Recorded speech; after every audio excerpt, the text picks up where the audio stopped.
as the search for the new dean is undergoing.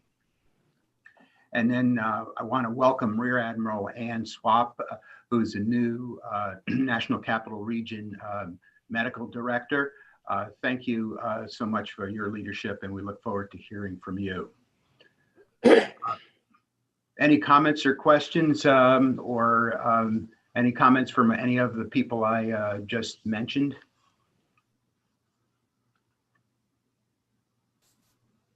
This is Mark Cordepeter. Just want to say it's an honor and a privilege to be here, and I'm looking forward to working with everybody again in my new role. Thank you. Great. Thank you so much. Thank you, sir. This is Toya Randolph. Just wanted to again say thank you for the opportunity to serve, and I'm ready whenever you all need me again.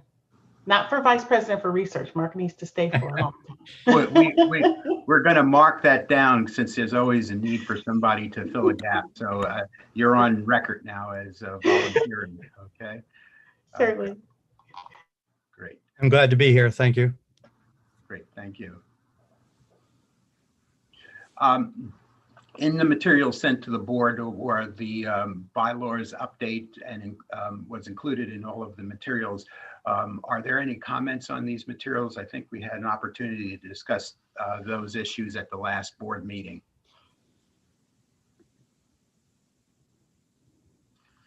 I'd like at this time to have a motion to approve the August minutes of the Board of Regents.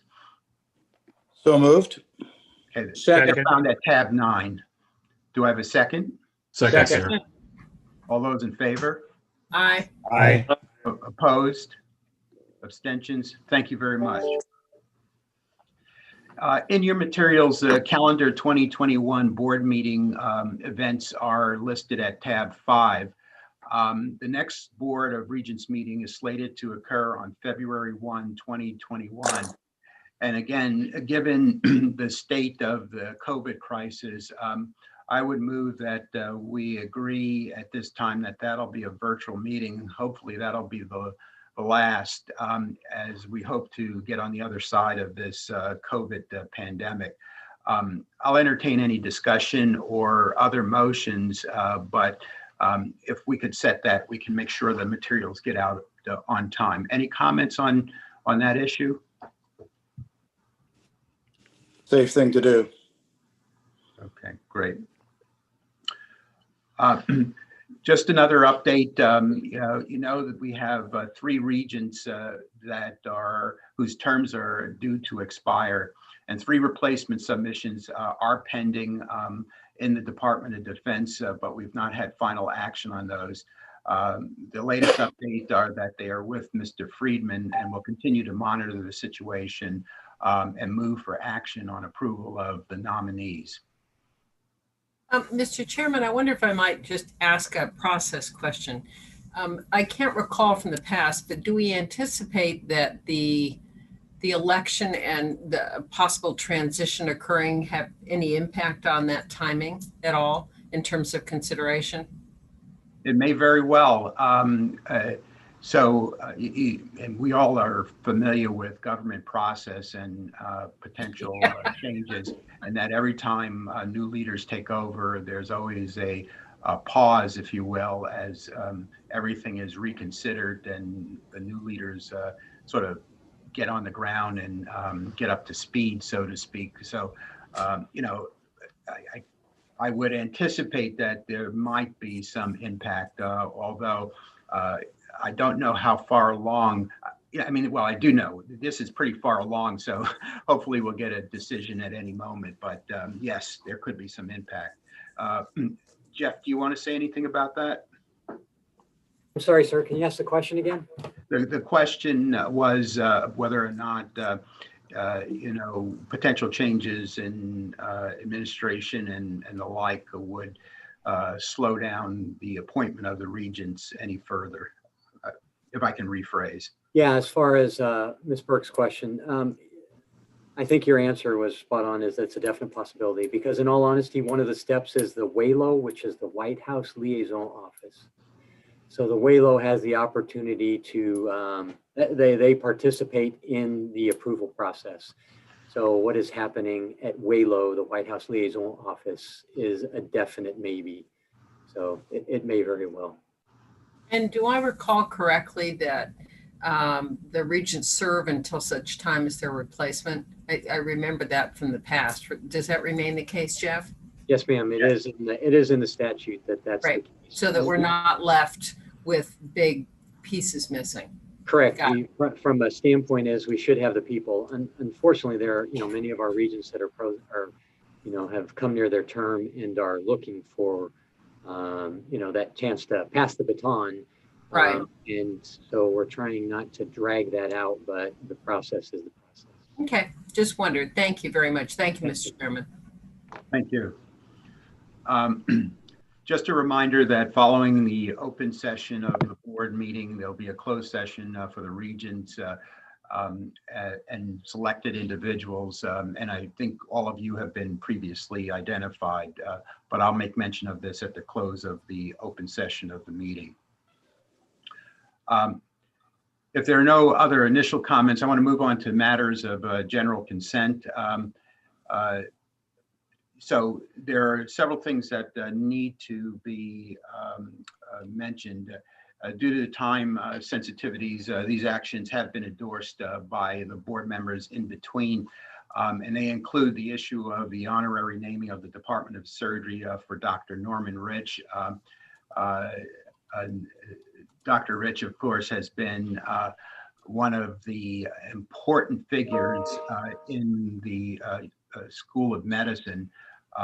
He also has been an icon in surgery, and I had the honor of delivering the Excelsior Lecture at the American College of Surgeons just a month ago, and called attention to all of Dr. Rich's contributions.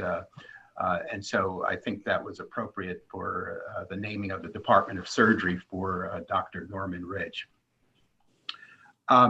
Other issues are of course, the board members received the notification of the selection of the Vice President for Research that we've already made mention of, Dr. Mark Kortepeter. So those were the principal issues of general consent taken up in between meetings. Are there any comments or questions about these actions?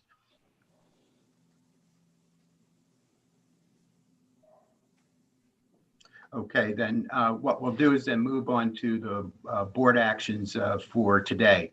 And the first will be the degree conferrals by the Ebert School of Medicine and the interim dean, Dr. Pangaro. Thank you, Dr. Woodson. This is tab 11 in your program. We have 5 students who have recently been approved at the master's level, 4 for the Master's of Health Professions Education through the Center for Health Professions Education, and 1 student for a Master of Science in the Department of Medical and Clinical Psychology. Their theses and their CVs are contained in tab 11 as well. They are presented to you now for approval of these degrees. Thank you. Thank you. Do I have a motion to approve the recommendation to confer degrees on the candidates as have been outlined? So moved. So moved. Second. Great. I have a motion and a second. Is there any discussion? All those in favor? Aye. Aye. Those opposed? Any abstentions? Thank you very much, Dr. Pagaro. Thank you all. The next will be degree conferrals from the USU Graduate School of Nursing and Dr. Romano. Thank you, Dr. Woodson. The student recommended for the PhD degree at the Board of Regents meeting listed in tab 12 of your materials.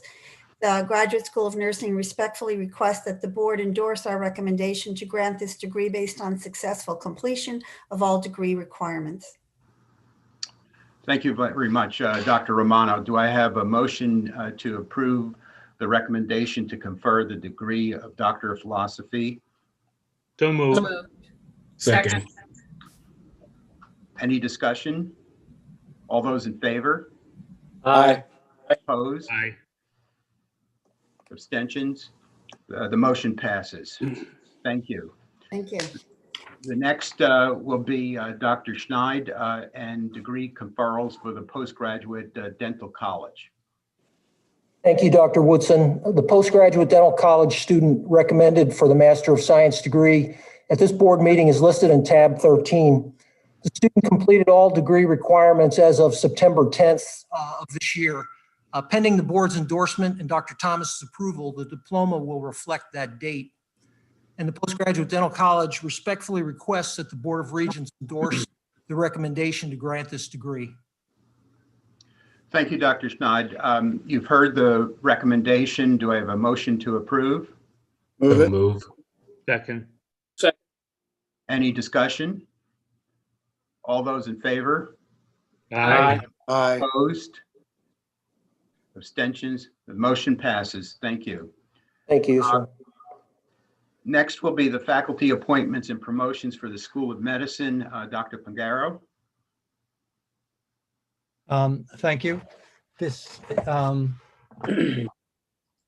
this is your tab. I've lost the place. 14. But tab 14. Thank you. it's not Oh, clicking, but it's not moving. It's on the screen for all of us. Oh, thank you.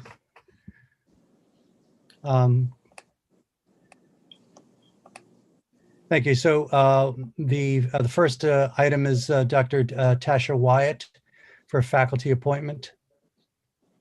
Her CV is enclosed, and we have the list of, she's there for associate professor in the tenure track. She is a new addition. She's recommended for associate. I see a list of folks. That's the only billeted appointment in medicine. Okay. There are unbilleted below. I don't know if you approve those at the same time. These are people from the Washington VA and elsewhere. There are numerous. Routinely, the whole list is The approved. entire list. Okay. So the materials are in the board materials, I think at tab 11, is that correct? 14. 14, that's right. Do I have a motion to approve? So moved. Second. I have a motion to approve in a second. Any discussion? Sir, and again, just for clarification, the vote is for the entire list. Correct. Correct. All those in favor? Aye. Aye. Opposed? Abstentions? The motion passes. Thank you very much. Thank you. The next item for consideration is staff awards, and that'll be Colonel Carrie Benton.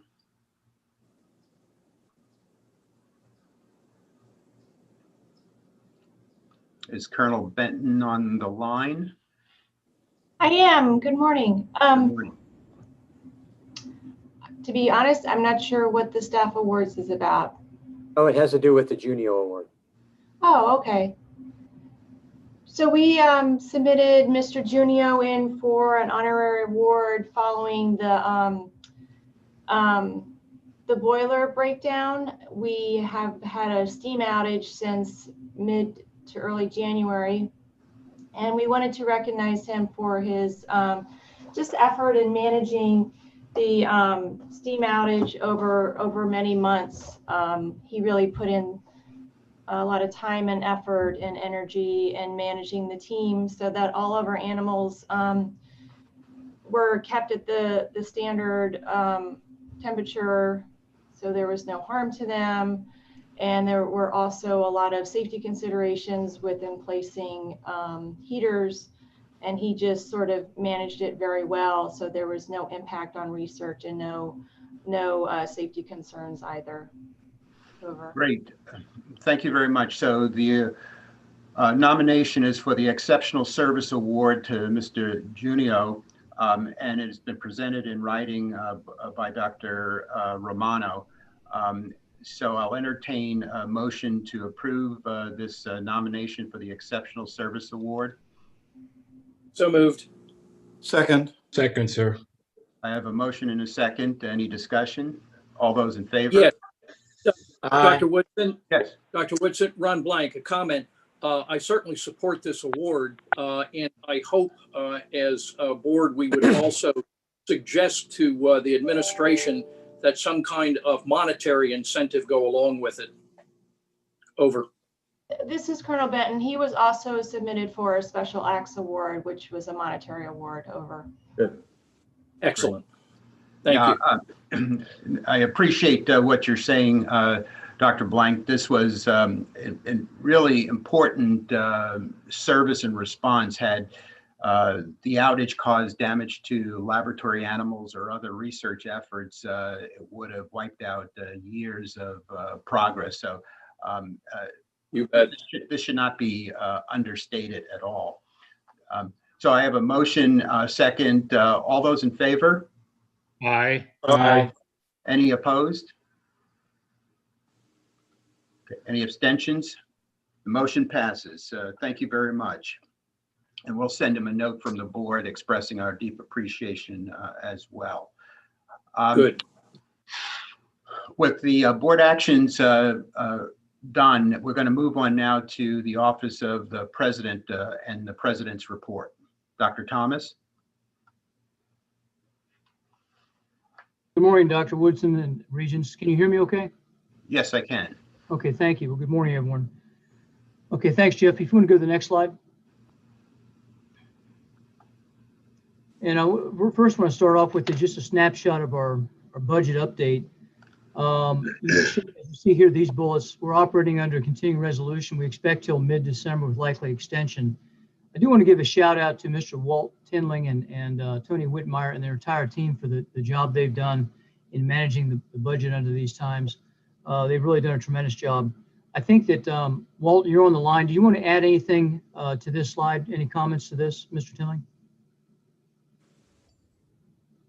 Sorry, I just think he just got connected just momentarily. Okay. You might want to ask him again. Walt, can you hear me? As we're waiting for him to connect there, the issue Yes. is right now that we've got so I'm on, far, sir. because we're operating under the CR, we are going forward with the proposed reductions to our budget. None of those have been enacted yet. With about a 10% O&M cut was proposed by CAPE. Mr. Tinling, are you there? Yes, sir. Can you hear me? Yep, got you loud and clear. Walt, do you want to add anything? Any comments to this? Well, I would say that we've had some remarkable help from the Friends of the University on trying to counter the reductions to our budget. And some of the professional staffers have weighed in. And I'm very hopeful about the O&M reductions for FY21. What happens in 22 remains to be seen. That's still an open question. Yep. And we're still not quite sure about the RDT&E portion of it, correct?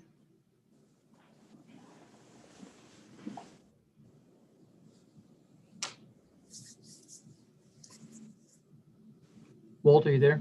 Yes, sir. My computer just froze. I don't know why. So go ahead. Yeah, Mr. Tinling, I think President Thomas is asking about what is anticipated for the RDT&E reductions. Where do we stand on understanding the magnitude of that cut? So that 14 million reduction, sir, is built on two parts. Our ILIR program for 4.2 million, and then a 10 million arbitrary and capricious reduction, which we applied to the technology transforming the warfighter, cardiac, pain, and health services research.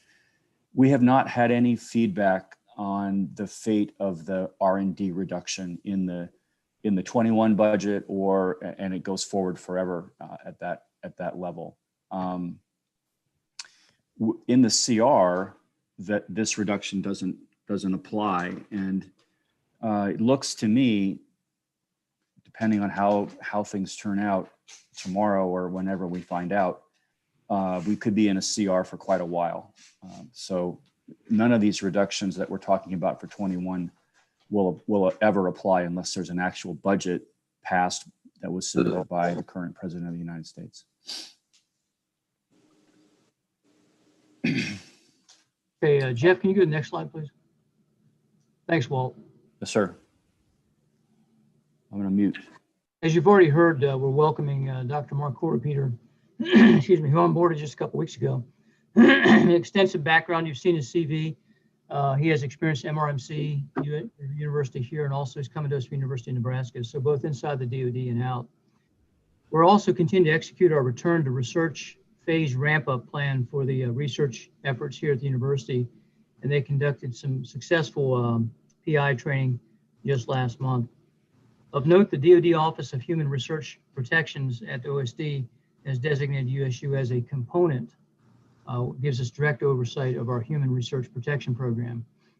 And we have an increase in FY20 extramural research award from about $247 million to $320 million plus, and that includes about $40 million for the COVID research efforts.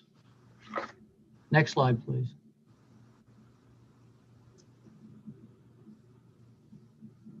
As you also heard, the Dean for the School of Medicine search continues.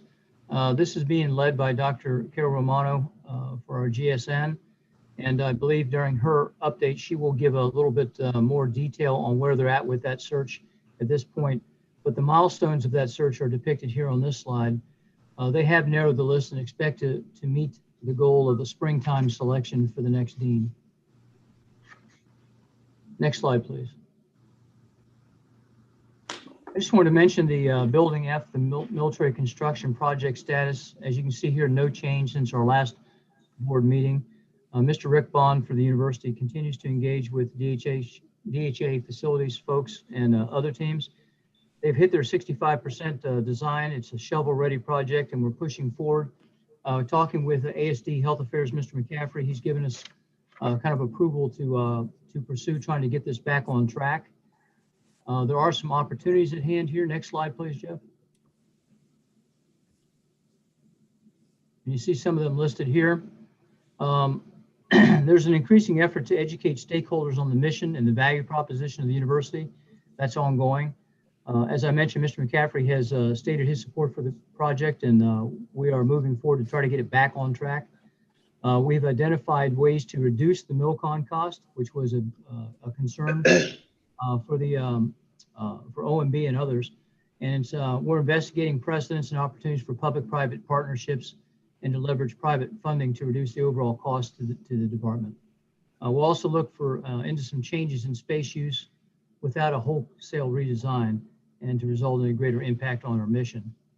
Of note, the Friends of Uniformed Service University have been supportive through their contact with legislative and department decision makers regarding the university's mission and the need for the MilCon.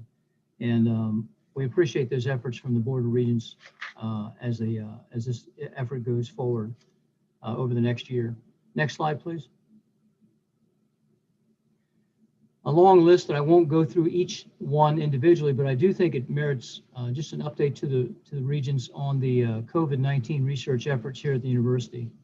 As I mentioned, approximately $40 million of COVID-related funding to date, and the team has been decisively engaged with multiple efforts in research with respect to COVID-19, working with NIH and others, and as well as being involved in Operation Warp Speed. The first bullet here talks about epidemiology, immunology, and clinical characteristics of emerging infectious diseases with pandemic potential. That's the EPIC-EID. Special shout out to Captain Tim Burgess and his entire team for the Infectious Disease Clinical Research Program. And they undertook the first and the largest DoD COVID-19 clinical characterization study, which was also adopted by the VA health system. And this DHP-funded effort is ongoing and soon to be at 10 military treatment facilities in a prospective longitudinal observational study of MHS beneficiaries involving systematic collection and analysis of clinical, demographic, and lab data, as well as clinical specimens. Key initial findings have been found here. The SARS-CoV-2 antibody levels correlate with disease severity and potential implications for the diagnosis, immunity, and characterization of convalescent plasma. Other efforts are listed here and ongoing, but for the sake of time, I won't hit each one. But I would go down to the, just to mention with the Operation Warp Speed clinical trial support. Again, the IDCRP under the leadership of Captain Burgess is providing scientific leadership and operational support to the DoD specific, that's the MTF-based enrollment sites at the NCR, San Antonio, San Diego for phase 3 effectiveness trial. COVID-19 practice management guidelines. These were co-developed by the university's Colonel Kevin Chung, who's the chair of medicine, and supported by multiple USU billeted and national faculty, and they continue to update those products continually. And then finally, the National Center for Disaster Medicine and Public Health, under the leadership of Dr. Tom Kirsch, was funded to conduct a 2-year project to assess the capacity of the National Disaster Medicine System to provide health care in the event of a catastrophic conflict or disaster. Jeff, can you go to the next slide, please? I do want to make mention about the military health system after action report update. Last spring, the Assistant Secretary of Defense for Health Affairs asked me to chair an MH-wide committee to conduct a rigorous pandemic after action review, capturing lessons learned and developing recommendations to prepare the MHS for the next major public health crisis. And this was initially designed to be a standalone effort, but the MHS AAR has subsequently been integrated into the overall DoD COVID-19 lessons learned line of effort. And the purpose of this MHS AAR was really to capture the actions of the military health system, discern lessons learned, and prepare the MHS to enhance in support of the next public health crisis.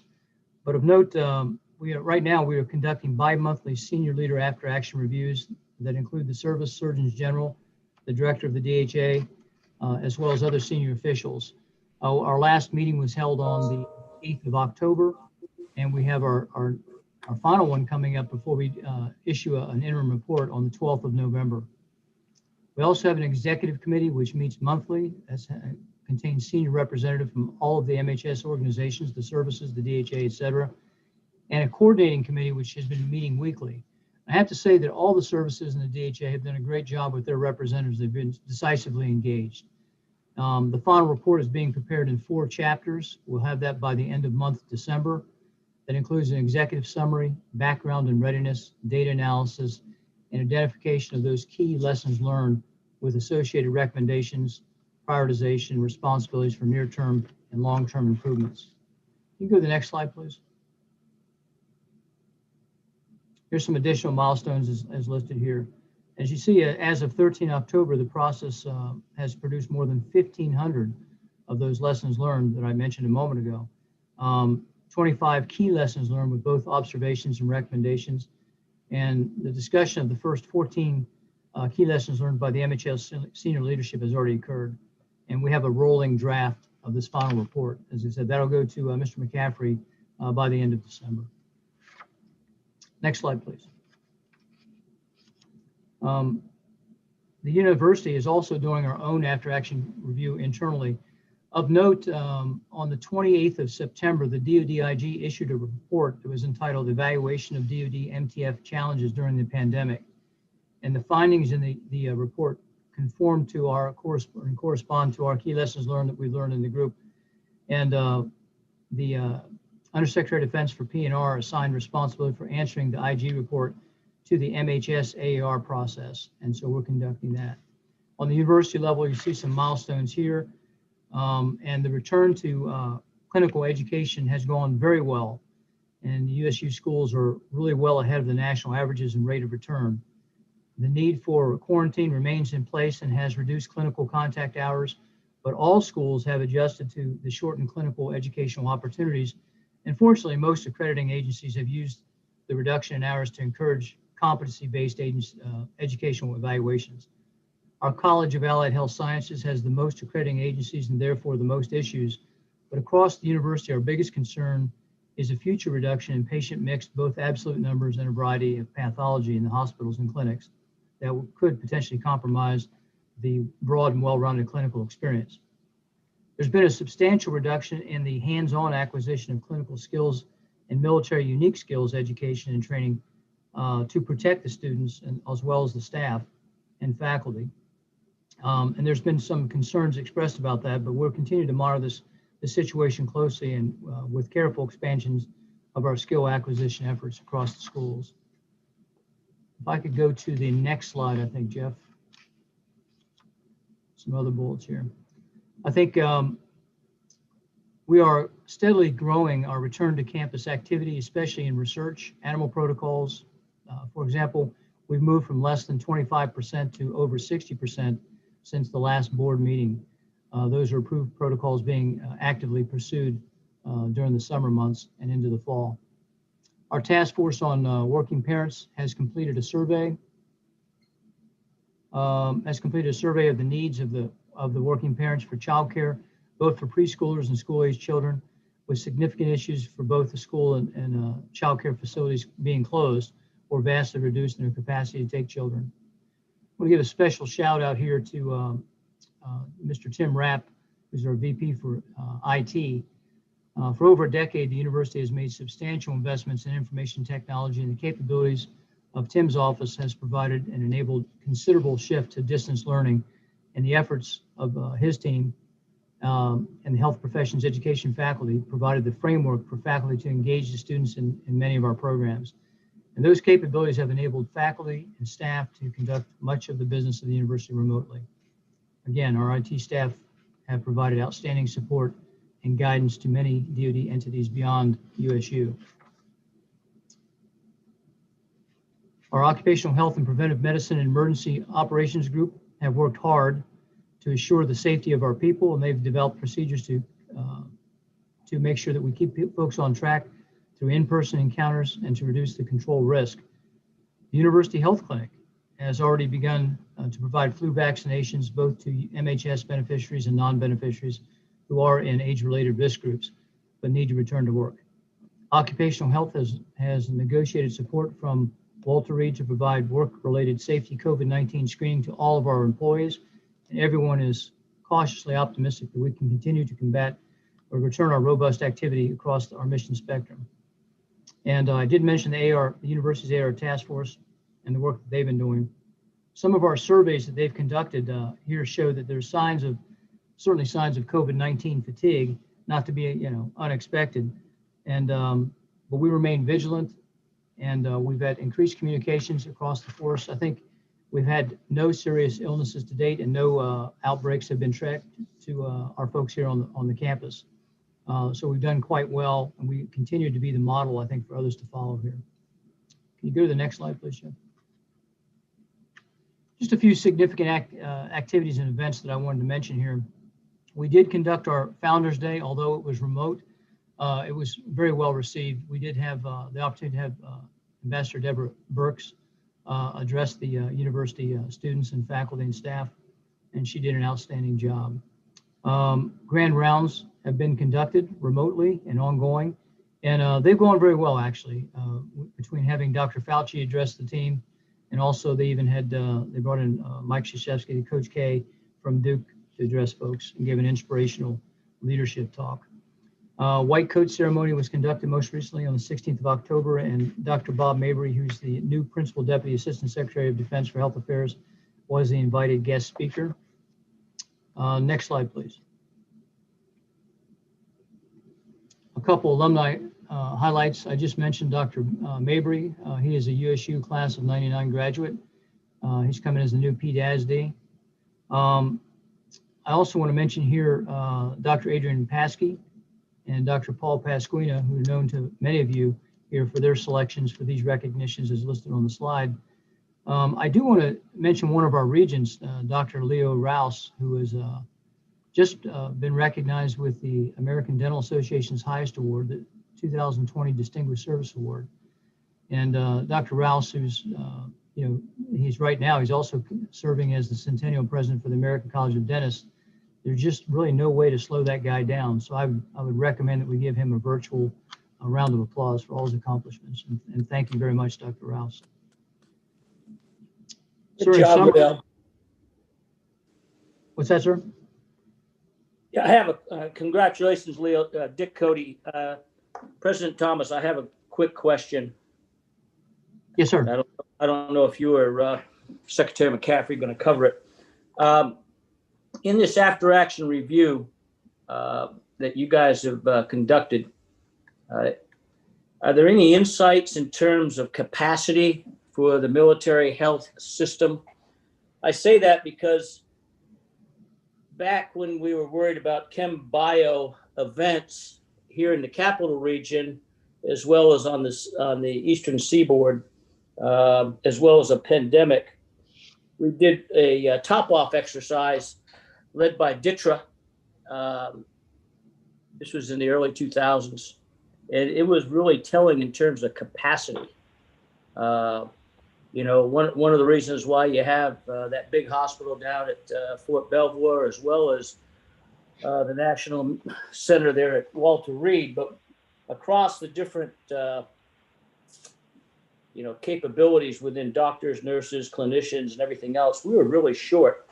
I would think during this pandemic, you know, the fact we had to launch both the Comfort and Mercy, we had to set up all these different beds and stuff like that.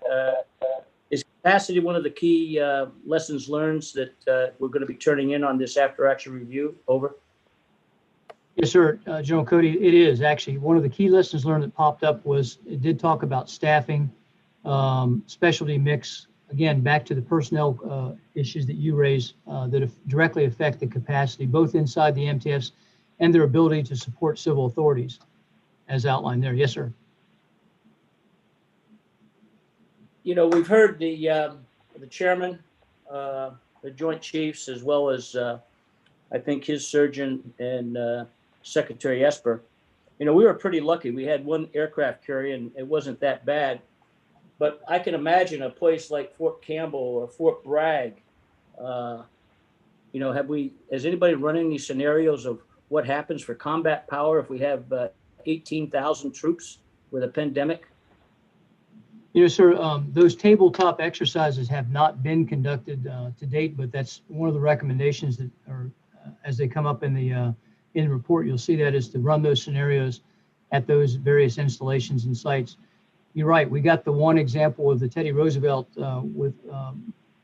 as it came into Guam, but we really haven't had the other experiences. So I know that the Joint Surgeon team is working with us on this. They're involved in this report, and they expect to have some tabletop exercises with those scenarios in the future. Over. Okay, well. Great. Dr. Thomas? Yes, sir. Can you hear me? Additional comments? No, so the only thing I was going to finish up with is in summary that the university itself really, we're accomplishing our mission and continue to contribute to the MHS and the DoD. We're working through this. I think I'm very proud of what the efforts to date for the team. They've done very well. We've learned a lot. As we're capturing in our own after action report here, you know, we've found that many people can be very productive via alternate work schedules and teleworking and whatnot. And so that's going to, you know, I think that will recalibrate our new normal as we go in the future. So it's not all a bad news story. We're all about performance improvement, and I think we'll continue to do so. I want to thank you for your time and attention today, and pending any other questions you may have. Great. Thank you so much for those remarks. We can entertain any comments, additional comments, questions, or input for Dr. Thomas from the board members at this time. Dr. Woodson, it's Dr. Friedrichs. May I pose a question? Absolutely. Sir, thanks very much. And it's part question, part comment.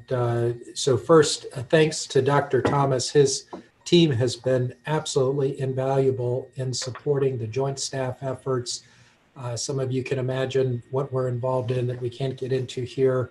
And it's a tremendous credit to both his leadership and to USU for the behind the scenes work that they're doing in support of some real high priority efforts. Second, to General Cody's question, I would just caveat what Dr. Thomas shared. There is not a shared assessment about capacity.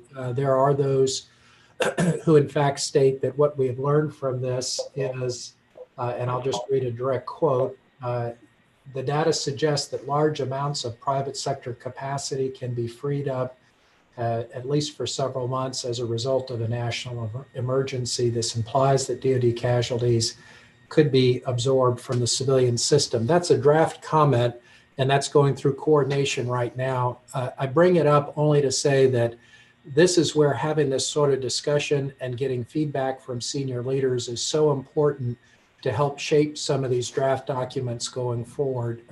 If those of you still have access to classified sites, are tracking. We've done a joint medical estimate that addresses this capacity issue, again, supported in part by some of the SMEs from the university. I don't think we can say that everyone is in agreement about the assessment of the U.S. healthcare or the DoD's capacity, and your senior leader advice and mentoring on that would be greatly appreciated. Thank you, Dr. Woodson and Dr. Thomas. Thank you, General Friedrich.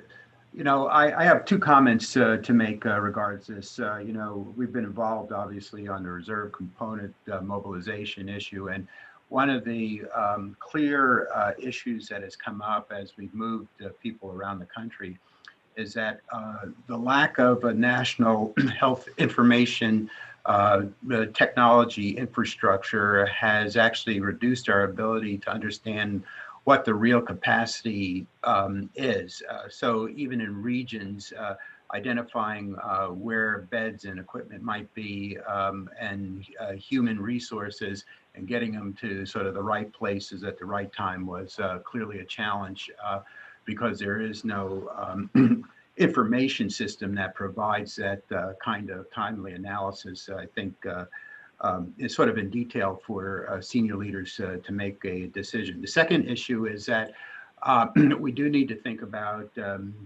how, in fact, in a crisis, we retrain our workforce to support the effort, because one of the things that was limiting our capability to respond in the capacity was in some regions, people were really locked into using providers in the standard way. And of course, in a crisis, you've got to sort of adjust your thinking about how you use human resources. The second issue I would mention is that it goes to Dr. Thomas's comment about the reduction in clinical cases or material to train folks. We're going to have to think about a whole new strategy for training that is going to have to advance and leverage sophisticated simulation platforms to ensure we reduce the variability in experience and allow clinical folks to take the most advantage of the clinical material once they get into those clinical environments. And so this has given us, I think, an opportunity to look very deeply at our strategy for training that should make us invest in sophisticated simulation platforms. And so I'll stop there. I think there are a lot of issues that we're going to have to address coming out of this COVID crisis. Over. Mr. Chairman, if I might underscore that point and the intersection with the accreditation bodies, I think there is tension around the question of the quality of simulation and the value of simulation. I know this issue has come up in the context of nursing schools in terms of their conversations with the accreditation bodies, and some tension in terms of whether simulation, in fact, is adequate to the need required for training. There's also been a discussion about the value of telehealth and the importance and the possibility of using those methods to essentially acquire the skills necessary. But I think you're absolutely correct that we need to rethink in its entirety how we train, the tools that we have to train, how things have in fact changed, both with respect to physicians and nurses and others. But I think that's an important part of how we think going forward, is what those tools are, and to underscore the value, but also how they become much more sophisticated than sort of the early impressions of what simulation looked like. But I think that's an important point. Yeah, thank you so much for that comment. And I want to underscore that what I'm talking about is advancing the simulation platform so that they become more sophisticated and clearly can help develop skills as well as train in leadership, team dynamics, and the like. So what we have now, I don't think is good enough, but this should be a focus going forward because of the need to train, retrain, and sustain skills across many different disciplines obviously is becoming more challenging. We won't be able to ever have surge capacity if everybody's locked into a narrow domain of competency. We've got to be able to expand that. And of course, this relates also to the university's other activities in developing a better understanding about the skills, knowledge, and abilities of folks to do their work in deployed environments, how we retrain folks to acquire these skills. So don't want to beat this horse too long, but the issue is that this is an opportunity for us to look at how we train the workforce and acquiring better ways of training the workforce through advanced simulation platforms. Over. Any other comments? Yes, this is Admiral Gillingham, sir, and just to foot stomp what I think is a significant accomplishment, and I think a significant accomplishment of a goal that I understood as a USU student is USU says as really a mecca of evolving military medical knowledge. And I'll just say that General Cody brought up the Roosevelt. Obviously, that was really one of the first very large-scale outbreaks, certainly that we dealt with in the Navy and within military medicine. And I think what I'd like to highlight is that the practice management guideline, not only the coalition, the collaboration that occurred to bring really deck plate and grassroots information together into a nascent practice management guide, but then to use rapid cycle feedback to now get to at least version 5 of that document, I think highlights one of the values of the uniformed services that we really need to continue to publicize, to be that mecca where subject matter experts could pull that together and then to be able to provide that. And I would state that much of that has been of tremendous value as we have applied those lessons learned real time to the fleet and the Marine Corps on the Navy side. So I just don't want to. We went through pretty quickly with the highlights during Dr. Thomas's presentation, but I want to say that as we seek to continue to enlarge that mission, as per the discussion just now, I do want to say that in many ways, Uniformed Services has and is realizing that vision. And then just to shameless plug to say that working with Dr. Burgess, Captain Burgess, and others at the Uniformed Services, we'll be able to publish a comprehensive evaluation of what we learned from the Roosevelt in a prestigious journal next week. So kudos to all, and could not be prouder of my alma mater for the role that it's played in this very dynamic environment. Out. Thank you, Admiral Gillingham. In the interest of time, we're going to move on to the Office of the Assistant Secretary of Defense report, the Honorable McCaffrey. Thank you, Dr. Woodson. I believe it's in tab 31, my quarterly high-level update on some of the key efforts and initiatives going on within the health system. I won't go through each one, but I did want to kind of touch base on at least on a handful and picking up on where things are with regard to all things COVID. Right now, our focus is on a distribution and allocation plan for a COVID vaccine. I think as many of you may know, mid-October the department submitted our requirements to CDC for a COVID vaccine, and under the direction of Health and Human Services, we were asked to identify requirements not just for our active duty population and our employees, but all of our beneficiaries eligible for care within the health system. What we are now doing is actually this week, and I really can't in this forum get into detail, but we are briefing the Deputy Secretary and the Vice Chairman this week on some of the details and status of the actual vaccine distribution and allocation plan for DoD. The Defense Health Agency is partnering with the Joint Staff on the actual logistics and planning around that effort and putting everything in place that once we do get approval for a vaccine, we will be ready to go to distribute it to our active duty, our workforce, and our beneficiaries. I do mention in my update a couple of initiatives such as the COVID registry, where the university played a key role, and we are going to have probably one of the best data sets in the country in which we are tracking the disease progression of this virus within our beneficiary population to identify lessons learned about what are potential short and long-term impacts of the disease on individuals.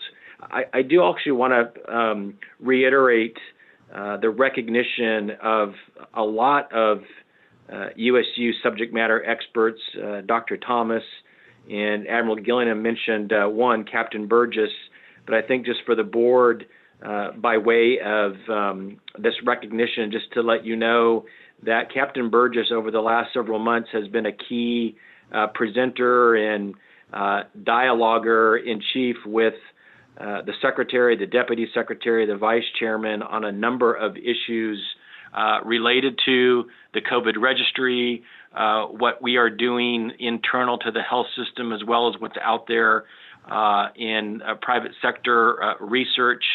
In particularly, Captain Burgess has had a really good engagement with the secretary on, what do we know about antibody levels, duration of immunity, what some of that data and research will do to inform development of therapeutics and the development of the vaccine. And so we've done a lot of tapping of USU experts to bring information forward to our senior leaders on the COVID pandemic. A couple other items just to highlight, mentioned in my report for all of you to get an update on. We are in the final throes of finalizing the next procurement for the TRICARE contract, and very important for the health system, in that one of the primary areas of focus in this next procurement is now that we will be having under one roof, under the DHA, both the management of the TRICARE contract and the management of our direct care system. It's going to be very, very important that we get everything we can and require everything we're able to out of that next round of contractors to ensure we in the direct care system are getting the most, what I would call readiness related patient caseload and patient mix that we can, in order to sustain the currency of our medical providers, so that we can use our MTFs as the key platform for training our medical force. And so one of the areas that we're going to be looking to expect even more from our TRICARE contracts is in that area. In the end of August, we put forward a initial draft RFP to get it out to industry. We wanted to outline what our strategic goals in the procurement are, get their feedback. We had an industry day in September that was extremely successful, not in terms of just the number of participants who engaged in it, but we got over 1,000 comments and questions from the industry around that draft RFP. We are taking that information to inform a second draft, which we will be sending out later this month, and then getting another round of comments from industry to inform a final RFP, which we expect will go out at either the end of January or early February. So more to come on that, and I will continue to provide updates to the board on where that's going. And again, the key connection between our partnership with the TRICARE contractors and our ability to retain or repatriate as much readiness-related caseload into our direct care system. A couple other items I provide to you on a regular basis where things are on the continued deployment of our system-wide electronic health record, MHS Genesis. In August, we deployed to a fair number of Coast Guard facilities on the West Coast. As noted in my update in September, we deployed the Nellis Wave, which went live.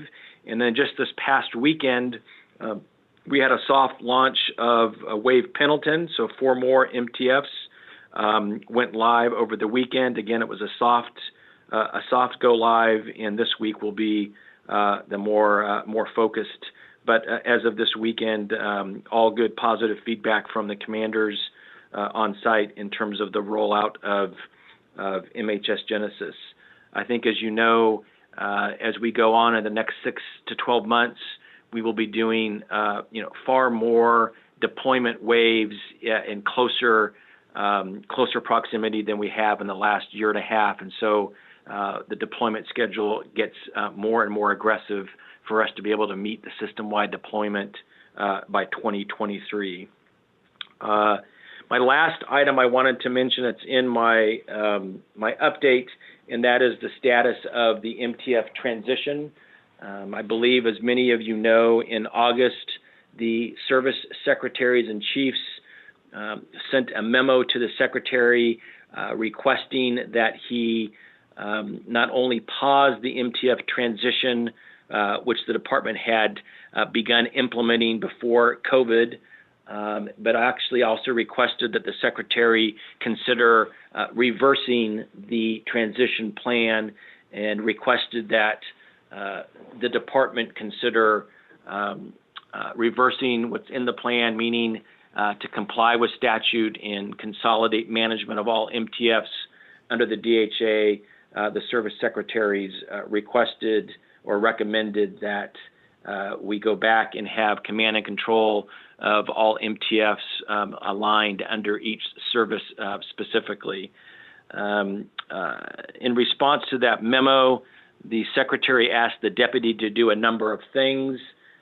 One, he asked that the deputy meet one-on-one with each service secretary in chief to get a better understanding as to the concerns about the implementation plan and its end state.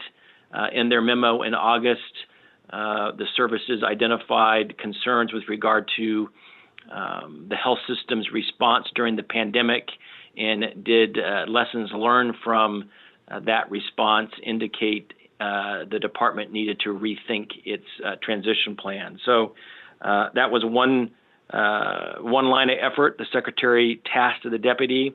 The other was for CAPE to do an independent look or assessment at this question as to what exactly were the impacts of the pandemic response on the operation of MTFs and the utilization of medical manpower. And then the deputy also asked that CMO meet one-on-one with each surgeon from each of the military departments, again, to get a better idea in terms of specific concerns with the transition and any identified lessons learned from the pandemic. So those efforts recently have been completed. I'm not aware of anything coming out of those activities that would indicate that the department's transition plan is not viable or cannot proceed, particularly if the request is for the department to consider returning C2 of MTFs to each service military department, that would require actually the department to seek change in statute from Congress, and all the signals we get from Congress is that that is not something that they are interested in entertaining. So I would expect later this month that we will be resuming the transition activities while we continue to position the health system to be supporting the department during the pandemic response. But with that, I will pause, and I'm happy to answer any questions from folks. Thank you, Secretary McCaffrey. Are there any important questions for Secretary McCaffrey? Great. Well, hearing none, thanks again. And we are going to then move on to the School of Medicine report. Dr. Pangaro.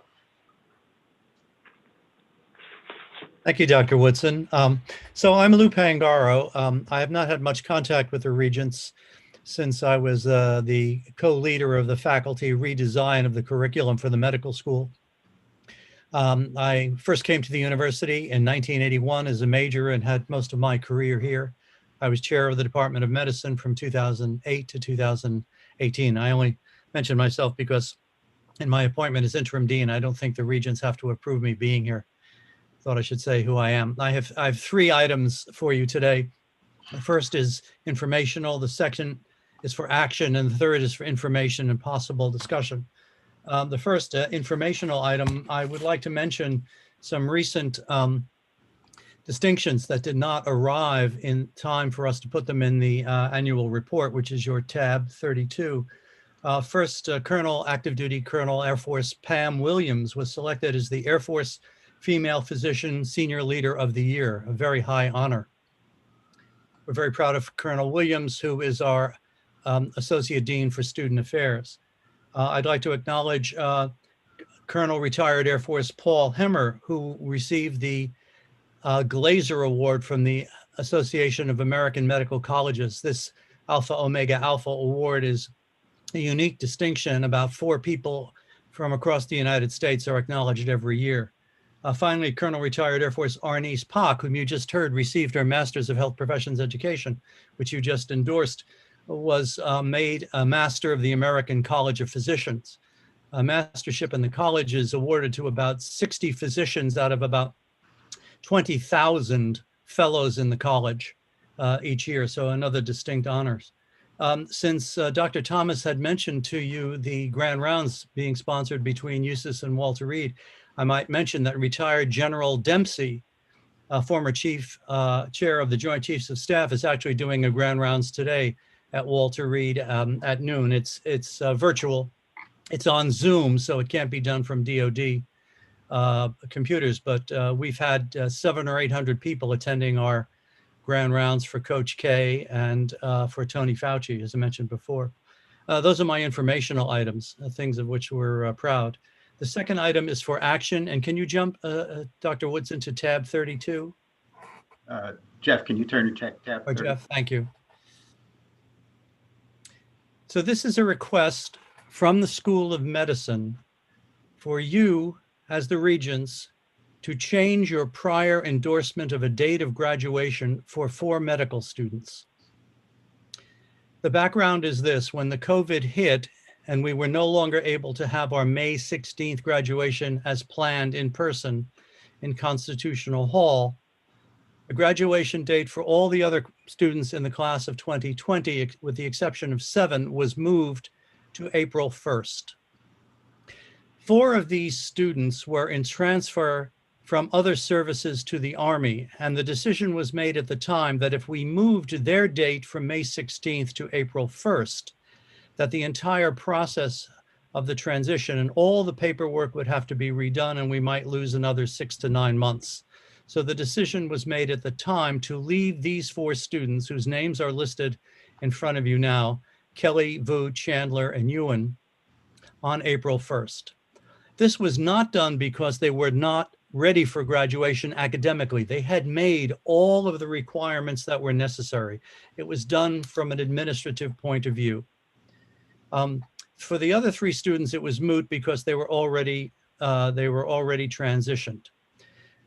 So these 4 students their date of graduation was May 16th, where all their other classmates were April 1st. This, of course, affected their pay and their date of rank. So they petitioned the president of the university to change this. Now, I staffed this with Dr. Thomas. I staffed it with Brigade, with Commandant, with my own associate deans, and with the Office of General Counsel at USU. And we are asking you today to reapprove their graduation with the date of April 1st.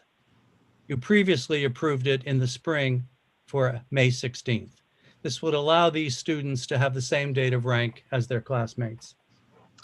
Two of the 4 students, incidentally, have already completed their move to the Army. The other 2 are still in process. So what I'm asking for, Dr. Woodson, is a discussion leading to approval of the 4 students having a new date of graduation so that it is the same as their classmates, April 1st, 2020. Thank you. Do any of the regents have any questions for clarifying the issue of Dr. Pangaro? My only question, if I might, Mr. Chairman, and Dr. Pangaro, is there a compelling reason not to agree? I mean, is there an issue here that would suggest? I haven't, thank you, Honorable Burke. I have identified no reason not to do that. The students understand, however, that changing their graduation date does not compel the Army to change their date of rank or to do anything about pay. They understand that. That was discussed with them up front from the beginning. But there are no legal or other administrative or academic barriers not to do this. Basically, we made a judgment in March that getting them transferred into the Army from the Air Force and the Navy was a higher priority than the graduation date. And we think that was a reasonable decision, but it didn't help because 2 of them still haven't moved. So we find no barriers. Thank you for asking. Dr. Woodson, I would make a motion to agree if permitted at this time, unless. Yes, thank you. Thank you for the motion. Do I have a second? Second. Any further discussion? All those in favor? Aye. Aye. Any opposed? Any abstentions? The motion carries. Thank you. Thank you, sir. My third item then for information and then for discussion has to do with the adjustment to COVID that we and all medical schools are making. As Dr. Thomas indicated to you before, our clerkship students and our clinical students returned to the clinical environment at the end of June. At that point, only 1/3 of the medical schools in the country were reporting that their students were back. So we were really ahead of the curve. At this point in time, the AAMC is reporting that almost all schools now have students back in clinical rotations. However, as you understand, there have been major adjustments, not just in the makeup of patients in the hospital, but for the class of 2021, which will graduate this year, less clinical experience. And for the class of 2022, we have had to, like most medical schools, curtail the clinical clerkship. So instead of being 5-week blocks, they are now 4-week blocks. And while we are confident that they are seeing all the basic list of core problems we would want to see in medicine, surgery, family medicine, for instance, in medicine, it would be a pneumonia, a heart problem, a GI bleed problem, a renal problem. We do not think that they're all going to see the same total number of patients that they would have seen before. Now, this poses a problem for graduate medical education. The program directors for the PGY1 internship year always have to determine that everybody they get as a new intern is in fact ready to do the job. But this is a greater burden than before because the preparation, the amount of clinical experience for 21 and for 22 will be a lot different and probably a lot less than before. Secondly, the USMLE, the licensing exam, deleted for this year Step 2 clinical skills exam, that 12-station examination, which is supposed to document that students can do a basic history and physical and talk to the patients. So I wanted to let you know two things. One, we at USUS, I've been working with the Executive Curriculum Committee to make sure we do a better job than any other school in the country in making sure that our students are ready for graduation. But this does not solve the problem in GME of making sure that all new graduates, and of course, as you know, only about 25% come from USUS, are in fact ready. So I have met with the Oversight Advisory Committee, OAC, of the GME with the medical corps chiefs and all the chiefs of GME to try to see if we can work together between USU and GME for early documentation that all the basic skills have been met. Can you do a history? Can you do a physical? Can you talk to patients? Can you come up with a differential diagnosis? I want to get back to the point that Dr. Woodson and the Honorable Burke just made about simulation. Most simulation, including Step 2 CS, which we don't have this year, is for prototypical cases. So a pneumonia looks like a typical pneumonia in the textbook with heart failure, with fever, with chills, with an abnormal X-ray. Most simulations are not sophisticated or have not been sophisticated. They are only prototypes, not real patients who don't always have all the findings. So we are working very hard to try to figure out how we at USUS do a better job than anyone else in making sure that our graduates are ready. And as you know, this probably means more than anything else, faculty time in direct observation of students before they graduate at the bedside or in the clinics, watching them talk to patients and examine patients. That it's not just inferring from a written history and physical the job they did. And our colleagues in GME are going to have to do the same thing. So my information to you is we recognize that this is a problem that all medical students have. We are determined to do a better job than average. And we hope to partner with GME community in helping them make sure that all their new interns, PGY1s, are ready and not wait until the mid-year, not wait until December or January to make that determination. So that's my brief report on this absolutely critical issue of the impact of COVID. Yeah, And thank you very much, Doctor. For discussion. Thank you. Thank you, very much, Dr. Pangaro. Yeah, there may be a need for initiation of a more vigorous internship boot camp or something, but still, I think the issue is we've got to rethink our tools for medical education across the board. Any other comments for Dr. Pangaro from the Board of Regents? This is Vice Admiral Adams. Can you hear me? Yes, sir. Good morning. I just want to foot stomp some points that Dr. Pangaro made and that Dr. Woodson and Mrs. Burke brought up. I was at Cleveland Clinic just a few days ago, and we had a very robust discussion around the very topic that was just being contemplated.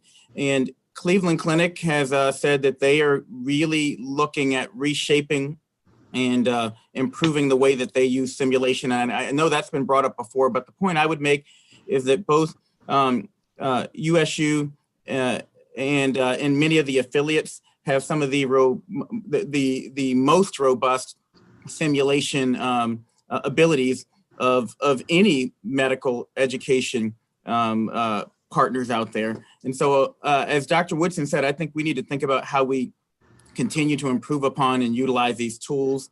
That's number one. Number two, one of the points that was brought up when we were having this discussion at Cleveland Clinic, which again is one of the largest medical schools in the country, is that while these students will be less than proficient in some areas, they're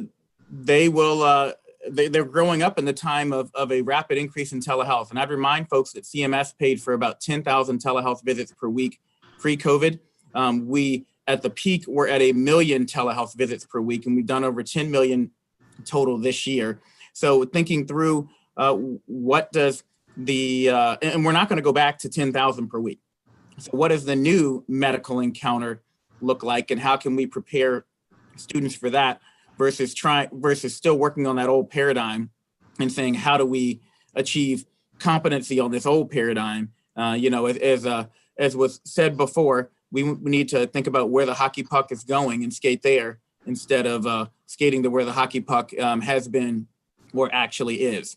The final point that I would make, and there has been a lot about this in the last 2 weeks, a lot of data that we've been reviewing on the coronavirus task force has revealed that while there was lots of fear about bringing students back into schools and learners into these types of clinical situations, the fact is that the transmission rates when they're in these situations are actually lower than the surrounding community transmission rates. And again, the data is starting to bear that out, that actually students are safer in school than what they are or what they would be at home. That these learners, in many cases, have had no transmission when they've come back, but have had lower transmission rates than what you would expect if they were at home. And why is that?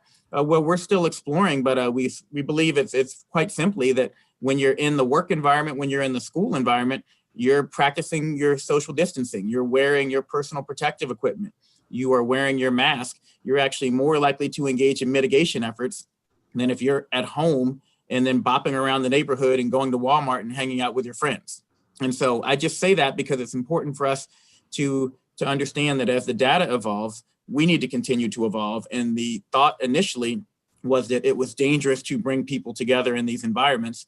But now we're starting to see that it's not only not dangerous per se, but that it's actually safer to have them in these environments than what it is to leave them to their own devices at home. So we need to do everything we can to get them back in, both for their educational standpoint, but also because you're putting them in a safer environment when they're in these when they're in a position where the rules are clearly laid out and where they have the tools and the resources and the incentive to actually practice the 3 W's: washing your hands, wearing your mask, and watching your distance, and doing the other mitigation efforts that we think are necessary. So just wanted to state those because this is a big concern of mine and something I'm going to be focused on over the next year, is making sure not only we can help our learners catch up. And we always know in a transition, the people who are right at the transition are often the ones that lose out, but also how we quickly rethink and evolve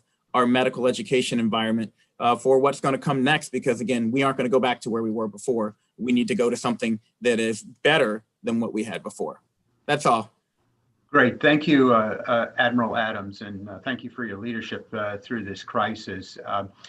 We are running a little bit behind, and so I want to move now to the Graduate School of Nursing report and Dr. Romano. Thank you, Dr. Whitson. A full report is found in your materials in tab 33, but I wanted to highlight some things with my slides. So first slide, Jeff, please. Wanted to do a shout out for the national recognition for the Graduate School of Nursing that we've had the honor of achieving. This year we were designated as a Center of Excellence by the National League for Nursing in the area of enhancing student learning and professional development. The status of Center of Excellence is a title held by less than 70 schools of nursing in the country. And then the American Association of Colleges of Nursing awarded the GSN the Innovation in Professional Nursing Award, specifically in an academic health center, for our efforts in integrating operational readiness in our advanced practice nurse curriculum. One of the things that's not on the slide that we recently heard is that the Colleges of Nursing recognized 4 of our alum for an outstanding award for the final project in a Doctor of Nursing practice program. And so Majors Burkle, Costa, Gibbons, Brown, and Prince did a project at Fort Hood and Fort Bragg on the battlefield acupuncture and the management of non-traumatic low back pain. And they received the Outstanding Student Project Award nationally. Next slide, please.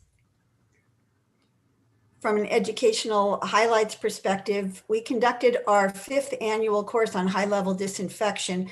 This course is very popular. In the past, we had over 100 people from MTFs around the country participate with our students in this course. It was a partnership with industry as well.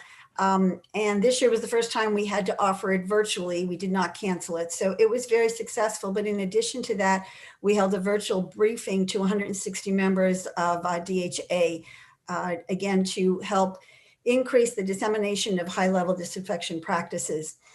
From an operational readiness perspective, we continued our electives. We conducted 2 dive medicine and 1 mountain medicine course. This is an interprofessional initiative with our GSN faculty and our students from the School of Nursing, School of Medicine, and the Brigade staff. And then we did have our faculty and a student participate in the immersion trauma training as part of the FBI hostage rescue team. From a COVID perspective, our classes continue online with some exceptions related to testing, clinical experiences, and lab experiences where we bring the students on campus with obviously social distancing and protective measures. 70% of our faculty are still teleworking, but I did want to echo some of the comments previously mentioned about simulation. We have increased and some of our simulation activities. Again, as Dr. Pinguero said, basically for the basic skill sets, does not replace the interaction with patients. However, the students find that they have more opportunity to practice with the simulations, particularly with our ultrasound course. They can go to the lab, use the technologies, and get bone up on skills before they do see patients. And our telehealth initiatives have certainly increased, and the students have found this really very beneficial, getting more comfortable, and we were able to leverage our remote faculty in conducting some of the telehealth experiences, which supplemented our health assessments courses. I did want to comment that clinical experiences, because of the COVID, we've had some issues with the MTFs allowing students, at least in the beginning of the COVID experience, and cutting down some of their OR cases, et cetera. So from an accreditation perspective, our students are qualified, and when they graduate, our program is structured already to give twice as many clinical hours of experience to our students before they graduate. The national norm is 1,000 hours, and all of our graduates get anywhere from 1,800 to 3,000 hours. So some of those hours would be lessened because of the COVID, but however, we're still way above the normal. Next slide, please. Because of COVID, we have not had to reduce any of our activities in terms of scholarship or research. We have enhanced our diversity inclusion committee with some focused assessments on how we can do better, and our vacancies are progressing. We have 2 faculty that are interviewing right now, which would help to make a dent in our faculty vacancy, and our administrative positions are filled with contractors. After a year vacancy, I was finally able to bring on board my administrative assistant, which has certainly helped the administrative functions of the dean's office. Next slide, please. I did want to talk about national faculty recognition. Dr. Joan Wasserman is our Associate Dean for Research, and she was inducted as a fellow into the American Academy of Nursing. Less than 0.1% of nurses in the country hold this distinct honor. And the Academy of Nursing recognized our faculty, Pac de Leon, for a Lifetime Achievement Award. I recently found out that 2 other associated US or GSN and USU individuals were acknowledged by the American Academy of Nursing. Rear Admiral Susan Orsego is an FNP graduate, class of 2000, from the Graduate School of Nursing, and she received the Academy's President's Award, one of the highest honors of achievement for her work in global health, not only with the coronavirus, but with HIV and Ebola. And then I wanted to do a shout out to Honorable Sheila Burke.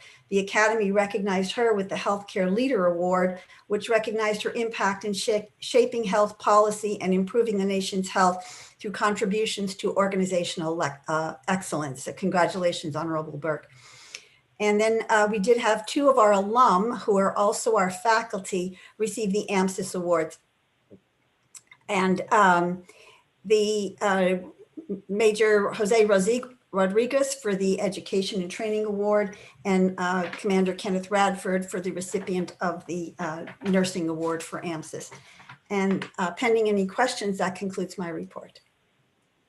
Thank you, Dean Romano. Again, another spectacular report on the Graduate School of Nursing, which continues to set the pace for graduate schools of nursing around the country. So kudos. And congratulations to the Honorable Burke for your recognition, well deserved. Are there any questions or comments for Dean Romano? Just that there has to be a better way of saying other than Honorable Burke. We like it. We like it. Sheila will be just fine. But thank you, Carol. Congratulations, Sheila. We're very proud of you. That is just again, another cyber round of applause for Sheila. Okay, great. Okay, great. Well, thank you very much. We're going to move on then to the Postgraduate Dental College report. Dr. Schneid. Yes, thank you, Dr. Woodson. I'll highlight points on my slide, but for those that are interested, my full report can be found on tab 34, the board materials. So the charter that establishes the Postgraduate Dental College within the university requires that I provide an annual report to the board and the president. Consequently, my report today will consist not only items since the last meeting, but also a little bit of a summary of the activities for the year. And in addition, I'll show some cumulative data that supports preparation for the university's 2023 Middle States reaccreditation.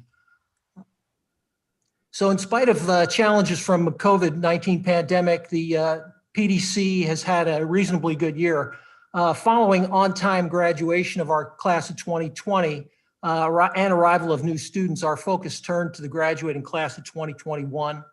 All things as they stand currently, and I emphasize currently, we're cautiously optimistic. Didactic education's returned primarily to face-to-face delivery, with only a few large classes as well as collaborative activities with off-site educational organizations being conducted virtually. Clinical activity has picked up with a good number of the affiliated residencies reporting return to pre-pandemic clinic activity levels. And an audit recently conducted on research progress indicate that only a small percentage of students had to refocus their protocols in order to complete their research, projected complete their research on time for next year. And finally, the Dental Programmatic Accreditation Agency, CODA, has extended flexibilities for the class of 2021, similar to those extended last year to the class of 2020. So that at this time, we're not anticipating delays in graduation for the class of 2021 due to COVID-19. Next slide, please. So as part of the internal review that we accomplish in advance of the university's projected 2023 reaccreditation, I can report that since 2013, which was the last reaccreditation visit, all 19 of the military Masters of Science degree earning residencies within the PDC have achieved the highest programmatic accreditation rating with 0 reporting requirements. And during this last cycle of 19 and 20, 3 of the master's degree programs were postponed to 2021 due to COVID. Also, of our 9 graduating classes since inception of the Postgraduate Dental College, we show a 93% cumulative graduation rate for the Master of Science degree program, and we're now up to 547 Master of Science degree graduates. Of that number, only 4 required extended time and training to complete graduation requirements. And that additional time and training was due to attaining additional clinical competency. And since 2015, our graduates have achieved the first time written specialty board pass rate of 94%. Next slide, please. So moving on to research activities, I have a number of positive items to report. So I'm happy to report that in FY20, our faculty and residents have published or submitted for publication more than 100 manuscripts and abstracts, which represent a 36% increase over last year. Now, some of these publications have appeared as cover articles, and one was recognized as being the most cited article for the year for the Journal of Publication. In addition, PDC faculty and residents have given 128 presentations to national, international, and regional meetings. And it should be no surprise to hear that this number represents a significantly lower rate than pre-COVID levels. However, a number of the presentations were done virtually, and I anticipate that the number will increase in the same manner next year with more virtual presentations. And finally, our faculty and residents were recipients of 25 awards that were mostly related to research and teaching excellence. Next slide, please. Our faculty members are recognized for excellence in leadership within their respective services, within their profession, and also within the university. We have a large number of faculty that serve as chief specialty consultants within their branch of service. Some have served, some of our faculty have also served or are serving in command assignments, and some of those still manage to maintain some level of teaching activity, which is great for the students to see. Our Naval Postgraduate Dental School faculty provide dental care as part of the Presidential Dental Support Team, and numerous faculty serve as journal reviewers, members of editorial review boards, accreditation site visitors, and specialty board examiners. And as we currently have 18 faculty members that are fellows of the American College of Dentists, mentioned previously as the organization where Dr. Rouse currently serves as president. The American College of Dentists is 100 years old this year, and their mission is dedicated to excellence, ethics, professionalism, and leadership in dentistry. And it's a credit to our faculty that so many of them are recognized by that organization, which is a very small number of dentists in the country that are recognized that way. And it's also noteworthy that our own USU president, Dr. Thomas, was recently inducted as a fellow into that organization as well.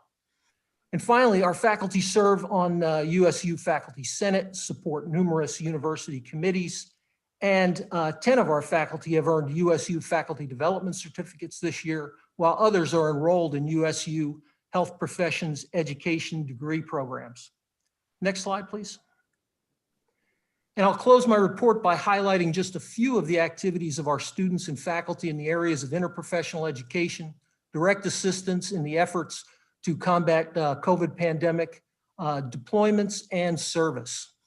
So our students and faculty in the Bethesda area participated in last year's Military Field Practicum 101 with their School of Medicine counterparts, and those dental residencies are still staying involved with planning in hopes to participate in the future whenever the course is conducted next. In addition, our affiliated Navy oral pathology residency conducted 62 missions this year to the Port Mortuary at Dover Air Force Base and conducted 117 postmortem dental exams and identifications. And the last point that I'll highlight is our military dental faculty, residents, and staff provided direct support to the COVID efforts in the areas of triage, screening, testing, and support of other hospital services. And along with that, there were a number of our dental laboratories at affiliated locations who used their three-dimensional printing capabilities to manufacture nasal swabs for COVID testing. And I believe the Honorable McCaffrey recently had an opportunity to visit one of those facilities at Joint Base San Antonio at Lackland. And again, for a complete list of these activities that I've highlighted, I call your attention to tab 34 if you're interested. And Dr. Woodson, pending your questions, that concludes my report. Thank you for that very thorough report, and also all of the accolades that the Postgraduate Dental College has received. Are there any questions or comments from Regents? Hearing none, then we're going to move on to the College of Allied Health Sciences, Dr. Palaio.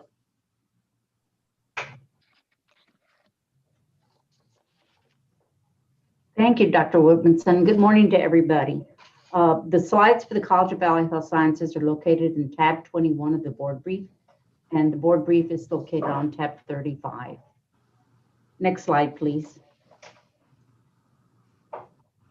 The information on these slides has been updated since October the 30th. So we're anticipating the total enrollment for calendar year 2020 at 2,200 students and have a current enrollment of 1,256 students in 17 of our 20 program areas. All training programs are fully operational. Due to the course completions, we now have current enrollments in 7 programs at the METC, 2 at the Medical Education Center of Excellence, 1 at the JSOMC, and 2 programs under the Navy Medical Forces Support Command. Those programs, of course, are listed in your board brief. Two of our cost programs required restriction of movement recycles of students from one cohort to another due to COVID-19 since August of 2020. These include 10 students in the medical laboratory technician and 11 in the radiological technologist programs. Recycles can be due to diagnosis, quarantine, or clinical unavailability. We're anticipating 118 prospective graduates to be presented to the board for approval in December. 11 different majors will be awarded, 5 with Associate of Science Health degrees, 3 with majors in both ASHS and bachelor's degrees, and 3 with bachelor's degrees. The Army, Navy, and Air Force are all represented. Pending their course completions, the final report will be provided to the Board of Regents in December for your electronic approval. Also in your materials, we've submitted an update to the prospective August 2020 graduation list for 5 students who had been unable to meet graduation requirements. Of those 5, 4 of them have been added to the December 2020 list, and 1 is expected to be added to the May 2021 list. And our participation continues with the Defense Health Agency 7 Education, Medical Education Training Campus, Medical Center of Excellence, and Navy Medical Forces Support Command and the 59th Medical Wing on one line of effort in response to COVID. Next slide, please. That would be the distributed learning as service component. The METC campus developed a distance blended learning program plan process for those delivering instruction via alternate methodologies. They have key components of the plan. The purpose is to identify and centralize the process and collaboratively seek approval from the services, accrediting bodies, CAS, and METC as they transition to a DBL platform. They lay out extensive but not inclusive plans identifying requirements needed for successful implementation during the COVID-19 pandemic or other such emergencies. The plans are developed by program directors and service leads, and respective cost program plans are submitted to CAS for their review. The final approval is granted by the METC Dean. A special note, the CAS serves as the sponsoring institution for service requested programs. The education and training is conducted by the respective military services, and while the cost doesn't dictate program activities, we are asked for and do have input into certain areas of program development. Next slide, please.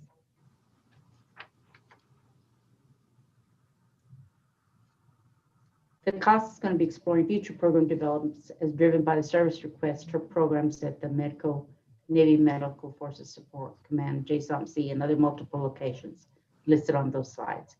Those are also in your board brief. What is not on this slide are 2 extra notifications to the board on items that we're preparing to submit to the Middle States Commission on Higher Education. The first would be a certificate program award. In discussion with the USU Assistant Vice President for Accreditation and Middle States Liaison Officer and the Assistant Vice President of Academic Records, we're preparing to award certificates to our existing and future programs. Because our students at times will complete the major or the technical portion of the program, but have outstanding general education requirements for completion of the full degree, a certificate will be of benefit in documenting completion of their training. These efforts will support those specialized programs whose students must have completed an educational program prior to challenging an examination for licensing or credentialing. This is in keeping with recent legislative action to facilitate credentialing of service members and veterans.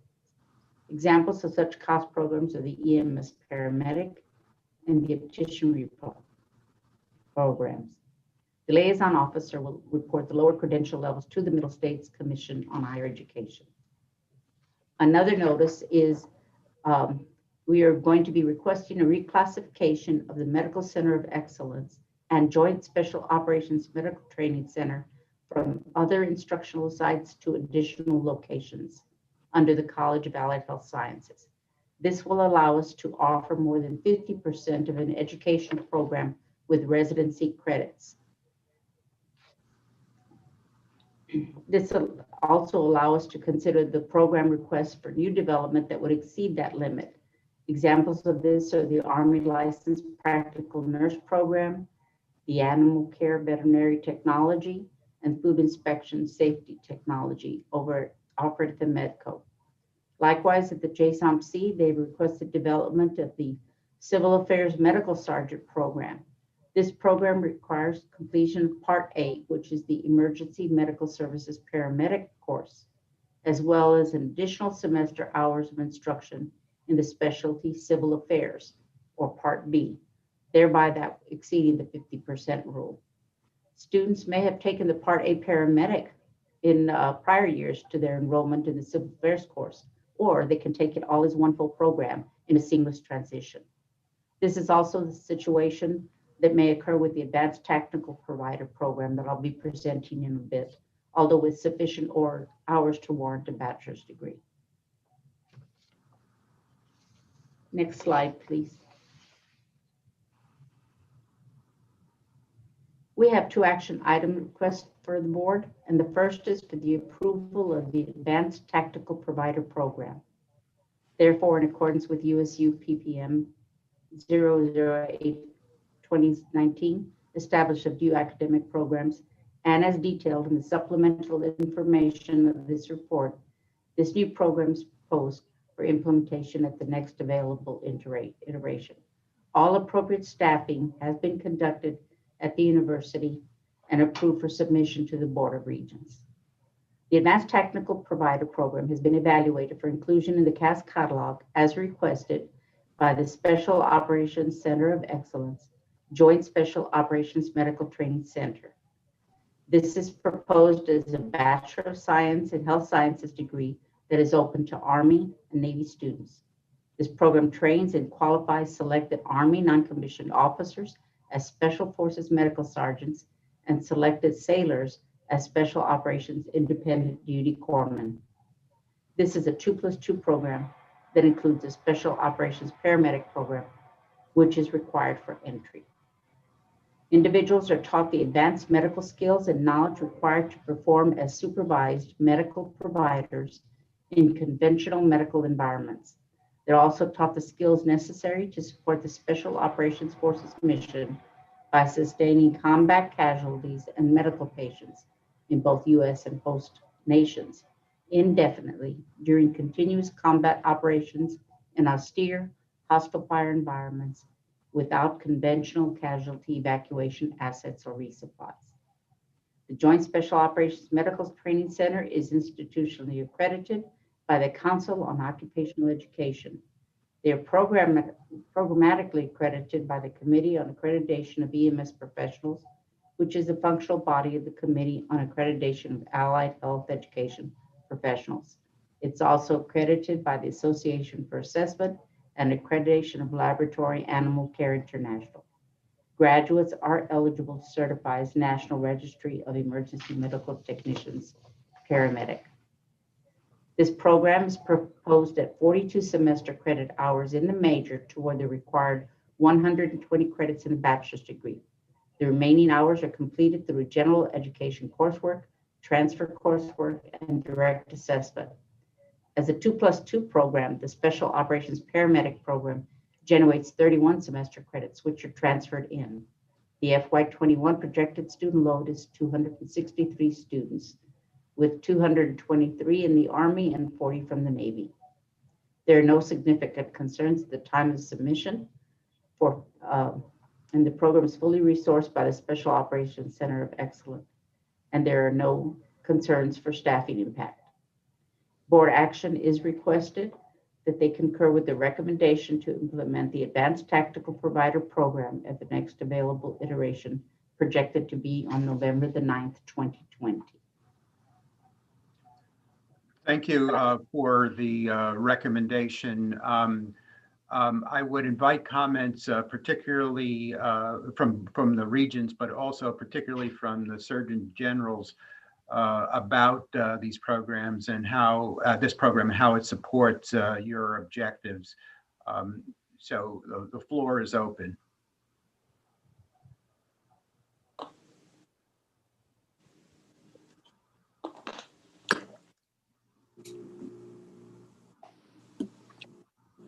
Sir, this is Admiral Gillingham. I would just express my appreciation for the work that the College of Allied Health Sciences has done to increasingly professionalize our enlisted, corpsmen. So kudos and greatly appreciate it. Over. Great, thank you. General Dingle, any comments? Not sure if he's still on. Okay, you've heard the recommendation. I would entertain a motion to approve. So moved. Second. Second. I have a motion to approve and a second. Any further discussion? All those in favor? Aye. Aye. Any opposed? Aye. Any opposed?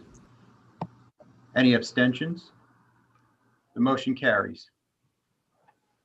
Thank you, Dr. Woodwardson. I do have one more board action requested. And that is for the approval of the opticianry program. The opticianry program is requested by the Navy Medical Education Training and Logistics Command, now known as the Navy Medical Force Support Command, to be developed for inclusion in the CAS catalog.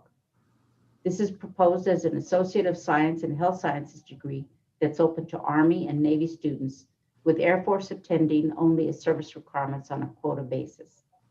Army students are considered as initial entry training, reporting directly from basic combat training. Navy students are considered pipeline. They must complete the initial training plus their hospital corpsman basic. This program is designed to provide students with the basic training necessary to fabricate and dispense prescription eyewear in a clinical and field environment. Fabrication operations include spectacle surfacing and refinishing. Students will also learn to assist the treatment of ocular disorders and perform equipment inspection, maintenance, and repair on optical laboratory equipment and accessories. This is DoD's sole optician training program for Army optical laboratory specialists and Navy optician students. The Air Force again attends per service requirements on a quota basis. Specialized programmatic accreditation is with the Commission on Opticianry Accreditation for the Ophthalmic Laboratory Technician Certificate Program. The host facility, the Navy Ophthalmic Support and Training Activity in Yorktown, Virginia, is accredited through the Council on Occupational Education. Graduates of this program are able to take the National Opticianry Competency Exam and qualify for the designation Certified Optician. Graduates are also able to challenge the Para-Optometric Assistant Exam and qualify for the designation Certified Para-Optometric Assistant. This program is proposed at 29 semester credit hours in the major toward the required 60 in an associate's degree. The remaining hours are completed through general education coursework, transfer coursework, and direct assessment. The FY21 projected student load is 59 students, 29 coming from the Army and 30 for the Navy. There are no significant concerns at the time of submission, and this program is fully resourced by the Navy Medical Forces Support Command.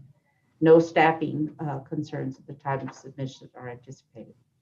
We are requesting that the board concur with the recommendation to implement the Army and Navy opticianry program at the next available iteration, which is projected to be January 4th, 2021. Thank you very much. You have the proposal. Again, I would invite any questions or comments from the regents and particularly the surgeons general. Thank you, Dr. Woodson. This is Admiral Gillingham. This is really the natural capstone to what is already a stellar program there at Nostra. So I strongly encourage approval. Thank you. Thank you. Great. Hearing those comments, do I have a motion to approve? So Motion moved. to approve. Second. Second. Any further discussion? All those in favor? Aye. Any opposed? Any abstentions? The motion carries. Thank you very much. Thank you, Dr. Woods, Yes. Tom Travis here. Could I interrupt for 1 second? Yes. Just having sat where Hogg is sitting now, my comment about the advanced tactical program approval that you just did, which I wholeheartedly support, would be, what about the Air Force? Well, the Air Force has already reached out to us, and we've had conversations with AFSOC and AETC, and we're hosting a meeting Wednesday to see about the Special Ops Medics and the Pararescue, the PJs programs for the Air Force. So, Dot, those conversations are occurring on the Air Force side. Great. Yeah, this is Dot. Hey, thanks, Tom. I had issues with my microphone earlier, just finally got it working. Yeah, I was going to say the same thing. What about the Air Force? I've had discussions with my folks about a program similar to this. So I will reach out to find out where we're at with this and if we're having any hurdles, what those are, so that I can lower. Yeah, the Special Ops Wing at Kirtland Air Force Base reached out to Dean Palaio and her team, and AETC as well. So, and your AFSOC surgeon, Colonel Lee Swanson, is aware. We talked to her last week. So happy to talk to you and give you more details as it develops. Just beginning the conversation. Great. Thank you so much for those comments. We're going now to move on to the Armed Forces Radiobiology Research Institute. Colonel Neem. Yes, sir. Good morning. Good morning, leaders. Thank you very much for this opportunity today to brief the senior civilian and military healthcare leadership about the Armed Forces Radiobiology Research Institute. Today, I'd like to take a step back and take a moment to reintroduce the audience to AFRI's value proposition as the nation's only military radiobiology research facility. I'd like to outline the role of AFRI in the contemporary geostrategic context with a bit of a historical perspective. AFRI was established in 1961 by the then Secretary of Defense, Robert McNamara, based upon the two ground realities of the Cold War: the weakness of the West German Fulda Gap, through which the Warsaw Pact forces could come in and overtake Western Europe, and the possibility of use of nuclear weapons, especially the enhanced radiation weapons, either by the Warsaw Pact forces or by the NATO forces as a defense. Fast forward 60 years, and we believe that these two ground realities still exist today, albeit in a slightly different form. Today, we have a Suwalki Gap in Poland, through which the Soviet forces can come in and cut off the Baltic states from rest of the Europe. And the Soviet nuclear doctrine calls for the use of tactical nuclear weapons on the battlefield to gain the edge. So even after 60 years, I think AFRI has the same mission and same relevance to preserve and protect the health of the US and allied forces in a nuclear contaminated battlefield, either before, during, or after a nuclear detonation. And in the contemporary sixth generation warfare, Russian doctrine and concept calls for use of nuclear weapons to make the massing of large conventional forces obsolete. Next slide, please. So how is AFRI relevant in its value proposition, either to the military or the greater medical community? In a broader perspective, there are 31 test and research reactors in the United States, which are licensed and controlled by the NRC. Out of those 31, only 3 reactors belong to the US government: one at NIST, one at USGS, and one at AFRI. AFRI has a 1 megawatt test and research reactor. What is the utility of that reactor to the warfighter? That reactor can simulate the mixed radiation effects of neutrons and gamma rays which come out of a nuclear detonation in the first minute. So we can simulate and run all these experiments and research which will directly help the warfighter in case of exposure to radiation, the initial radiation in the first minute after a nuclear detonation. Same goes for the AFRI's high-level cobalt facility, which can simulate the high-energy gamma photons, and the low-level cobalt facility can simulate the effects of the late radiation. Next slide, please. So continuing on with this value in the national defense, the other example is the potential of EMP, electromagnetic pulse, which is also a byproduct of a nuclear detonation. An EMP weapon is very much in the arsenal of the near-peer adversaries. AFRI has been working, AFRI's military medical operations has been working with DITRA at the White Sands Missile Range to simulate an EMP field and test out medical equipment and how it is affected by an EMP. Just to put it in the geopolitical context, if an EMP weapon, which is actually a nuclear device, which is detonated high above the ground, if it is detonated at 50 kilometers above the ground, it will take away the electronics in the entire eastern seaboard of US. 200 kilometers in the atmosphere, half of the US. 500 kilometers above in the atmosphere, it can take out electronics in the entire United States. So we have been working with DITRA at White Sand Missile Range for that. Next slide, please. Our other achievements, I am very much thankful to Dr. Thomas and USU leadership for their continued and fullest support of AFRI's missions. We have been able to successfully negotiate with NRC the Safety Conscious Work Environment Program implementation and timeline. And we have been approved by Dr. Thomas to hire a third party in that regard, an outside third party consultation to keep us online. We have been collaborating with DITRA, NIAID, Special Operations Command, NASA, and multiple JPC7 and multiple other organizations in our research. The fission chamber loss incident is about to be closed. We recently passed our NRC annual inspection with no major concerns and no deficiencies. And the inspector informed us that he would be asking the NRC leadership to close out the lost fission chamber incident.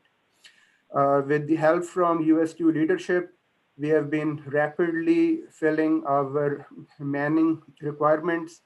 We have Dr. Dahl as our Director of Science. We were able to recruit a second reactor operator, which was a critical fail point. We have 4 board certified fellowship trained physicians at AFRI staff, including myself, which is the first time AFRI has had 4 physicians. We have a new chief of staff, and we are recruiting multiple other staff members. Thank you very much. And next slide, please. So what are some of our weaknesses and what kind of resources we require? I very sincerely and strongly believe that AFRI is going through a very critical juncture in its history right now. The next 12 to 15 months may make or break AFRI for the entire decade. And the number one reason is all the onerous requirements which are being put on us by the Nuclear Regulatory Commission. We have very strict timelines to meet these requirements to get the reactor back online. The other thing we need to work on is improving the morale of the AFRI staff. Over the years, I think the morale has been going down because of multiple factors. The staff feel that they have lost their unique historical identity. They have lost their branding. They have lost their special status in the nuclear enterprise. And we do not resonate with the nuclear enterprise at this time. In today's digital age, one thing that can very much help us resonate with the warfighters is having our own website and our own branding effort so that we could relate and resonate with the warfighters and prove our relevance to the warfighter that we are way more than just being viewed as a component of the health sciences university. So in the digital age, having our own website, a unique AFRI website, is very important. Next slide, please. So carrying on with the opportunities, especially either to the left of the boom, with respect to the boom, or to the right of the boom. I talked about the electromagnetic pulse that we are working with DITRA. We are also working with DITRA to assess the effects of the thermal fluence of a nuclear detonation on the standard Army uniforms. We are working with NASA in doing scientific research to assess the effects of radiation in space on the astronauts. I already outlined the research efforts in terms of radiation mitigating medications. Next slide, please. So in summary, I believe that we have three challenges and threats, the three major ones. The external so-called threat is the NRC. This is a short-term threat. And if we are able to overcome this threat in the next 15 months, then we are good for an entire decade. And again, I very much appreciate the support I'm getting from the USU leadership. The next internal threat is getting back our branding and our unique image, which is an AFRI-specific image that will resonate with the nuclear enterprise and with the warfighter. The third long-term threat is our aging scientist workforce and manpower, that we need to attract the millennials. We need to attract the warfighters to come to AFRI. And so that we need to step into the digital age and become more appealing to the millennials and to the 21st century warfighter. So we need warfighters at AFRI. This is my most sincere plea to the civilian and military leadership on this phone call, that yes, we need lab scientists and research scientists and biologists and doctors, but if we can also get warfighters who can help us intertwine the battlefield doctrine, the nuclear doctrine, and the research efforts, that will go a long way. Next slide, please. So in the end, all I would say is that we are diligently working on making AFRI a safe, desirable, vibrant, and superior DoD entity, resonating with the warfighters in the contemporary multi-domain, multi-operational battle space, and we will be fully ready to meet the 21st century national security threats. Thank you very much. Pending any questions, that concludes my presentation. Thank you very much, Colonel, and for outlining your challenges. I would ask one question. Do you think that perhaps some strategic partnerships with certain universities would help out with your profile and with your staffing needs and recruitment needs for the future? Yes, sir, certainly. On the scientific front, that will certainly help, because scientists are still the core asset of AFRI, and that remains our core mission. And in addition, but for the mission of operational support and education and working on the doctrine, will also need the warfighters. But yes, sir, you're absolutely right. Strategic partnerships with universities will certainly help. Great. Is massive voter turnout. And it's easy to take something for granted. I'm sorry, someone is speaking, but we can't hear you. Get closer to your microphone. Are there comments from the board or questions from the board? Dr. Woodson, this is Tom Thomas. Can you hear me? Yes. Sir, just to reiterate, I asked Colonel Naeem to go ahead and give you a rundown like this. So I appreciate you giving the time, because it's important. New leadership on board with AFRI. AFRI is in need of some help, personnel, equipment, training. He's identified those areas. His comments are really supported by not only our command surveys, but also by our IG reviews that we have already undertaken. So he's addressing those areas sequentially, and he's doing a good job to date. I think that what we want to do is, as he said, is kind of reinvigorate AFRI as we get to move towards getting the reactor back online and make AFRI a known entity of support to the DoD.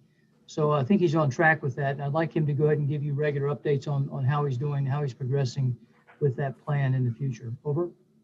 Great. Well, thank you for those comments, and we look for future reports and from you, Colonel, and also we look to see how we can better support your efforts going forward. We're going to now move on to the USU Brigade report. Colonel Patrick Donahue. Good morning, sir, ladies and gentlemen. The full report can be found in tab 37, but I would like to hit a few highlights of the report. The headquarters staff, we've received some much needed senior non-commissioned officer and enlisted arrivals over the last several months, to include the Military Personnel Office, Operations Cell, Office of the Commandant for the School of Medicine, and Security. The Brigade continues to support all things COVID, predominantly the DoD Force Health Protection Guidance Supplement number 11. We are on our 4th iteration of surveillance testing with 0 positives to date. As President Thomas mentioned earlier this morning, the Brigade continues to support and participate in a USU continuity of operation and future pandemic plan, with a USU tabletop exercise being developed to stress USU and Brigade operations, find gaps, vulnerabilities, and ensure preparedness. Under the Office of Professor of Military Science, we've held numerous leadership and professional development seminars and courses over the last 2 months. We've selected 12 cadre members to serve as faculty for leadership and professional development programs from members of the staff and Brigade. Cadre members are appointed by President Thomas to serve for a period of 1 academic year. Working to complete the charter for the Center of Military Medical Leadership, a center within the Griffith Institute, and we are putting together a proposal for a leadership lab initiative for the fall of 2021. This is in a similar format of a sergeant's time, if you will, from an Army standpoint, or officer's time training, but in an academic setting. It would allow us to focus a lot of leadership and officer traits, regardless of service, on a scheduled and predictable time in the next academic year. Commanders' priorities remain the same. Training, as we know that we will be operating in a complex environment in spring of 2021, we are still leaning very far forward as in the planning factors for the summer leader program, summer operating experiences, MFPs, and Bushmasters. Under readiness, we have held numerous tailored events over the past couple months to include suicide awareness, SHARP, religious, equal opportunity, required service-specific mandatory training, and substance abuse and awareness training. Under leader development, the USU Brigade enlisted cadre completed a professional development day with 6 topics covering leadership, emotional intelligence, Air Force enlisted EPR bullet ratings, voluntary education, and civilian certification within several of the DoD and service-specific programs. Lastly, under service and heritage, we've conducted numerous virtual award ceremonies over the last several months, some post-tour awards, some COVID awards. We've presented 63 COVID awards specific. We still have 49 awards pending presentation that will happen over the next month. We've conducted the Air Force game plan for Air Force game 2020, the Navy 04 ranking board, and we are actively engaged in the Army AIM 2.0 talent management process for summer of 2021 moves. We are also, lastly, is conducting a concept of operations for the Brigade PT plan, COVID safe PT plan, with the intent of raising camaraderie, military bearing, and morale among the Brigade staff and faculty. The current ongoing staff assistance visit from the IG office, as described in the last Board of Regents meeting, has been delayed until December. Pending your questions, that's all I have. Thank you very much, Colonel Donahue. Are there any questions or comments from board members?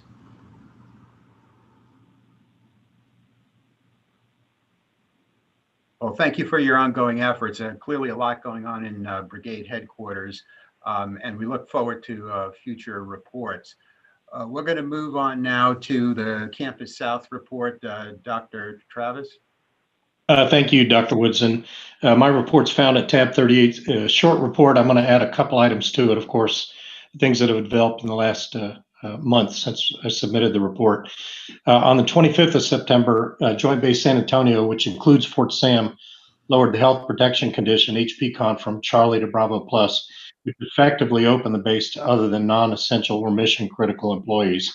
That shows at the gate every morning, the days that you go in, because the gates are backed up again. So there's plenty of people coming to work down here. And COVID here in South Texas seems to be kind of holding steady. Slight increase, but not bad. And of course, we watch it all the time. I've advised the deans, Postgraduate Dental College and College Valley Health Sciences to use their own judgment on the number of their staff coming into the office just to stay functional. And they in fact stagger their workers every other day for the most part. And those that need to be there together to function, of course, are doing that. We have enough space in the building with this staggered work schedule to where social distancing and, of course, when needed, wearing masks are in play. So we're very mindful of these precautions, and we're monitoring to assure that we're in a safe environment. I would tell you telework is still predominantly being used, and virtual meetings are still the primary methods for accomplishing the day-to-day mission set. One exception to that is, as I mentioned to General Hogg a few minutes ago, we are meeting with some of the AETC folks, and AFSOC will dial in on Wednesday to talk about the future for the PJs and the AFSOC medics to be supported by the College of Allied Health Sciences, like the Army and the Navy already are.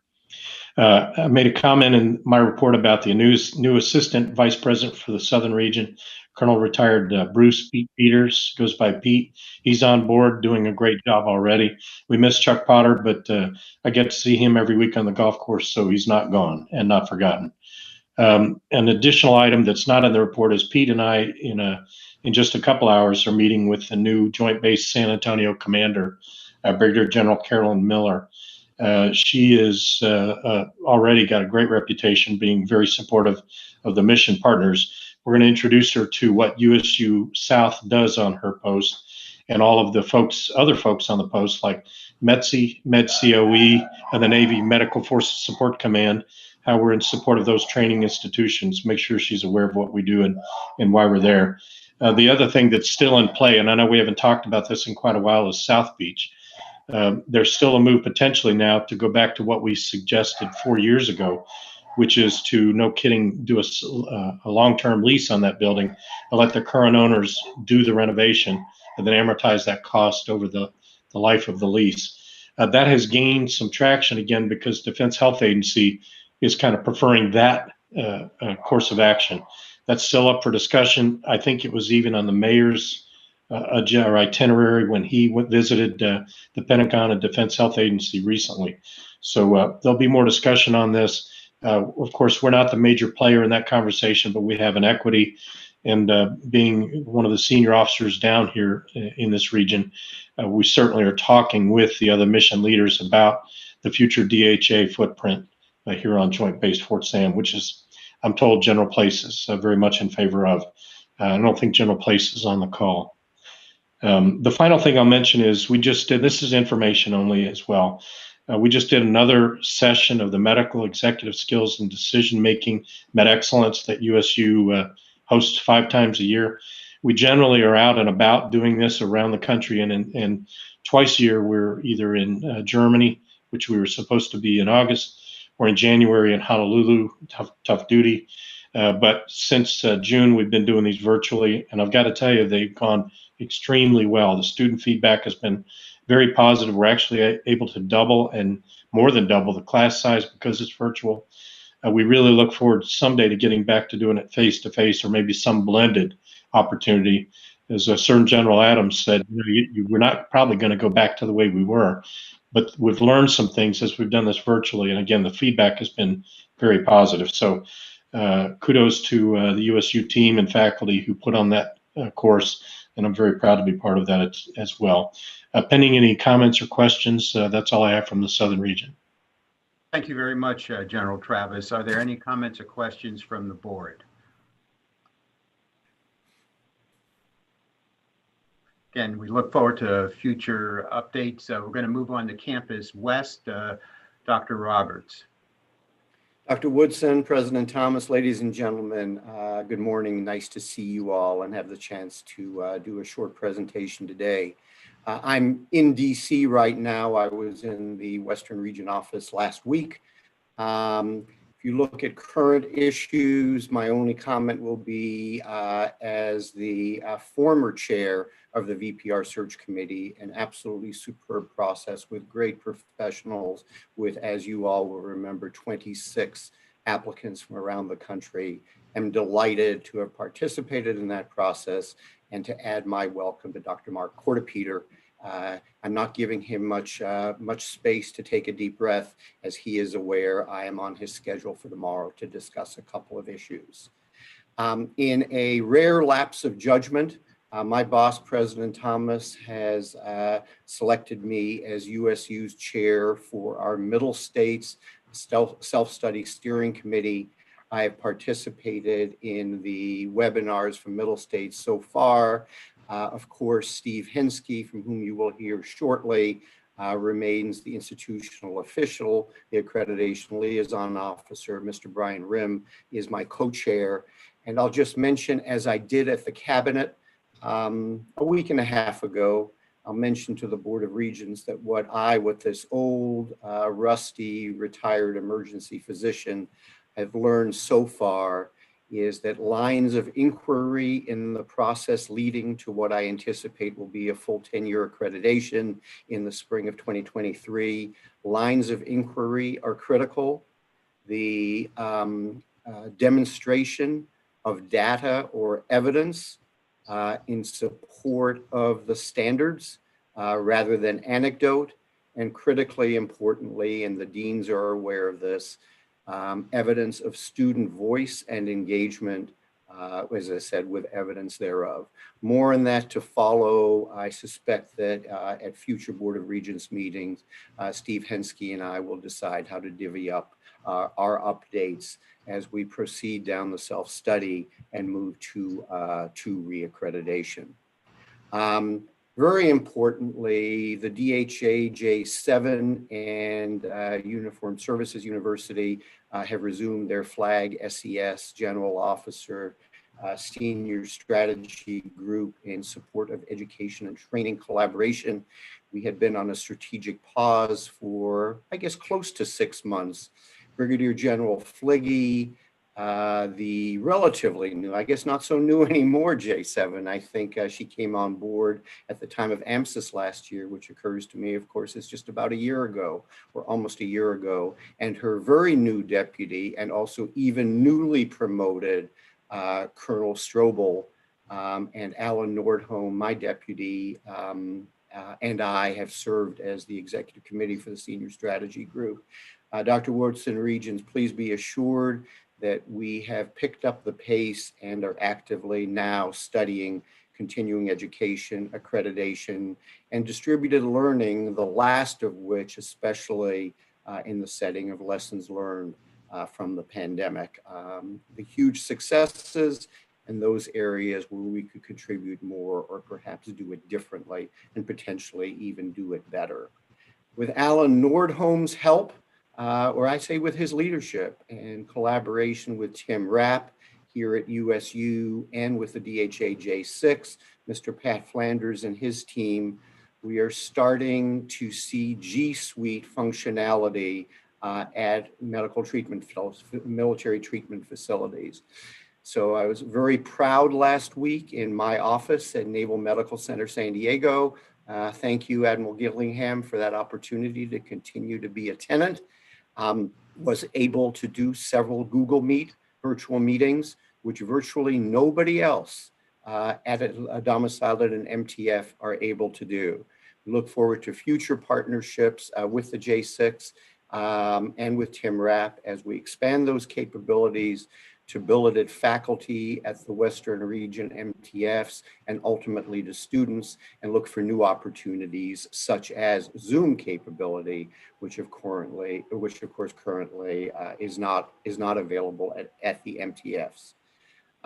Finally, USU West, and in particular the IPRAM, the Indo-Pacific Research Alliance for Military Medicine, very proud with a panel which has been accepted by the AMSIS leadership, by General Cho and his team.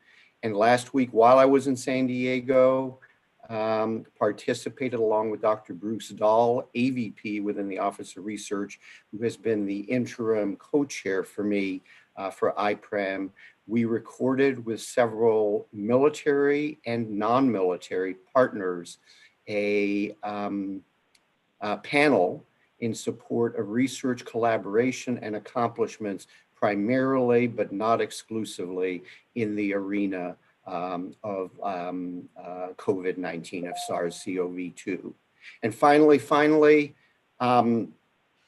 we continue to work with the School of Medicine and the Graduate School of Nursing on student rotations and or phase 2 training in San Diego, at Tripler, at Madigan, at Nellis, and other West Coast sites or Western region sites in support of the student experience. We've heard from Interim Dean Pangaro and Dean Romano already today about some of the challenges with regard to clinical exposure, case mix, and functionality, but also the experience for the students.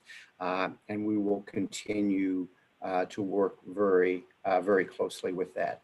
Subject to your questions, I do have one more very quickly. You see in the lower left quadrant on your quad chart as a component of tab 39, USU's UCSF, that's of course with Dr. Prusner and his Institute for Neurodegenerative Diseases team, the traumatic encephalopathic syndrome research effort.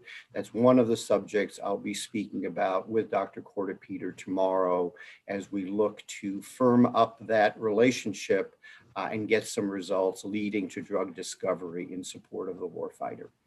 Subject to your questions, Dr. Woodson, ladies and gentlemen, that would be my report for today. Thank you, Admiral Roberts. Are there any questions or comments for Admiral Roberts for the Western report? Thank you again. We're going to move on then to the Office of the University Registrar. Dr. Lishan. Good morning, Dr. Woodson and members of the board. My report is on tab 40. The full report is for information only. Just a lot of good progress being made this year.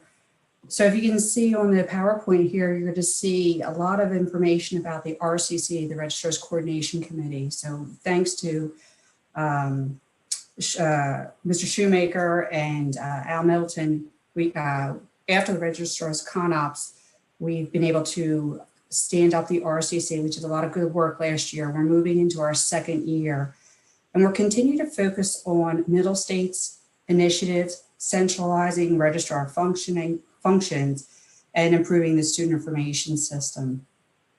So this year, what I've decided to do is we're strategically structuring our meetings with the schools and colleges and the administrative vice presidents to meet monthly one-on-one to review the unique needs of their schools and colleges and find common university standards.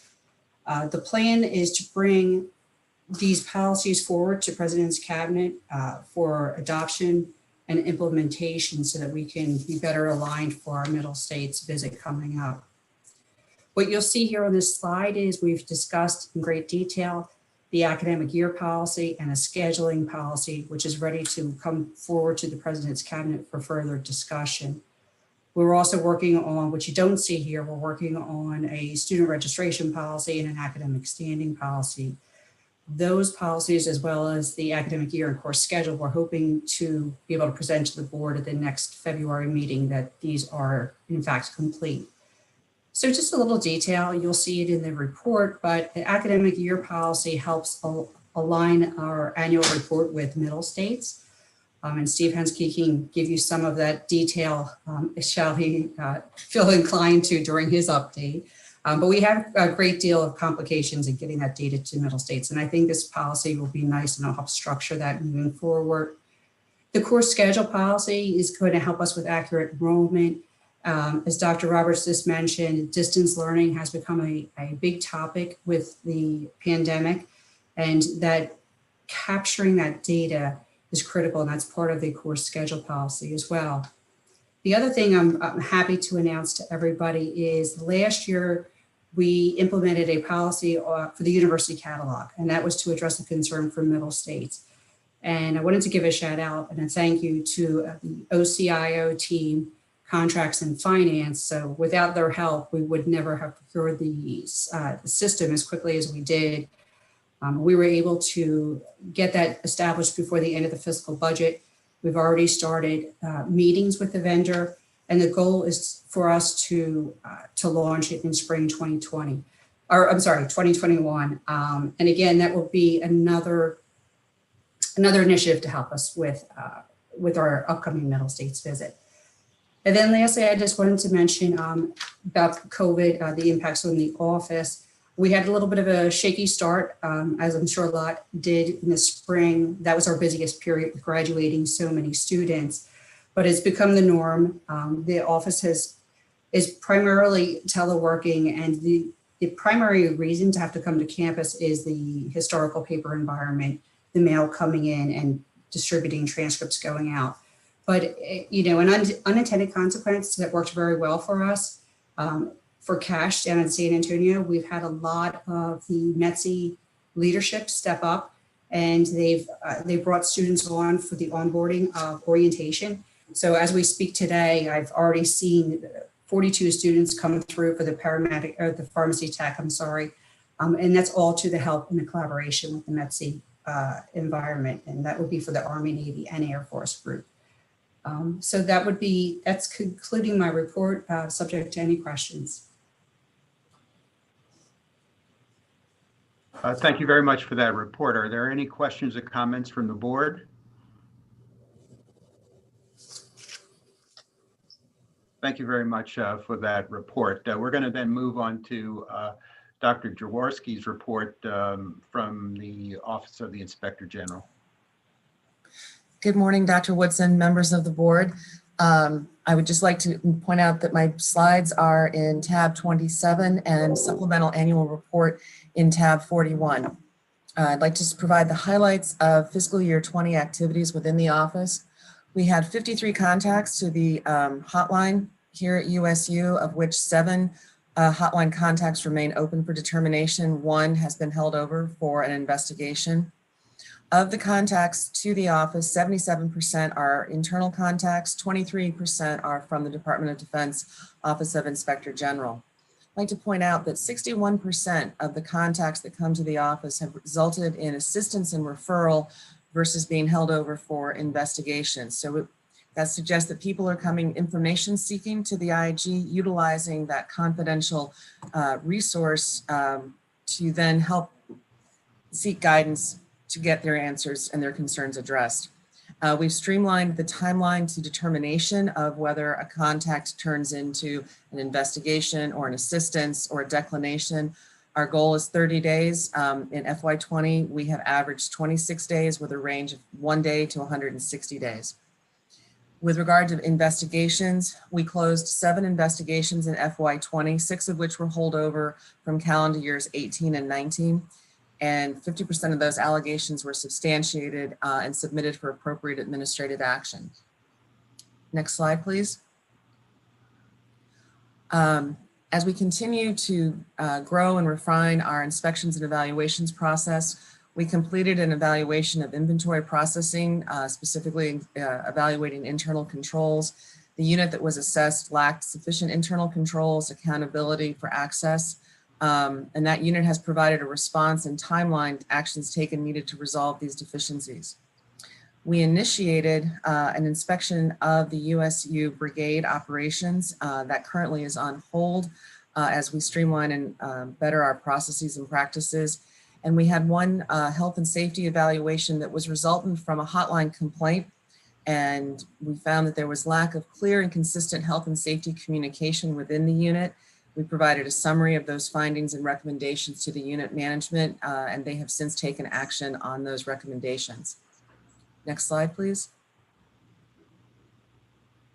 And just a note, as far as office communication, our pandemic response, we successfully transitioned to a virtual platform no later than 30 March 2020, have been able to participate still virtually in over 20 teach and train sessions, predominantly with new employees, and developed a USU intranet site, so that's the internal site, and published our foundational documents, the annual report, et cetera, to allow greater ease of access to IG information for the USU community.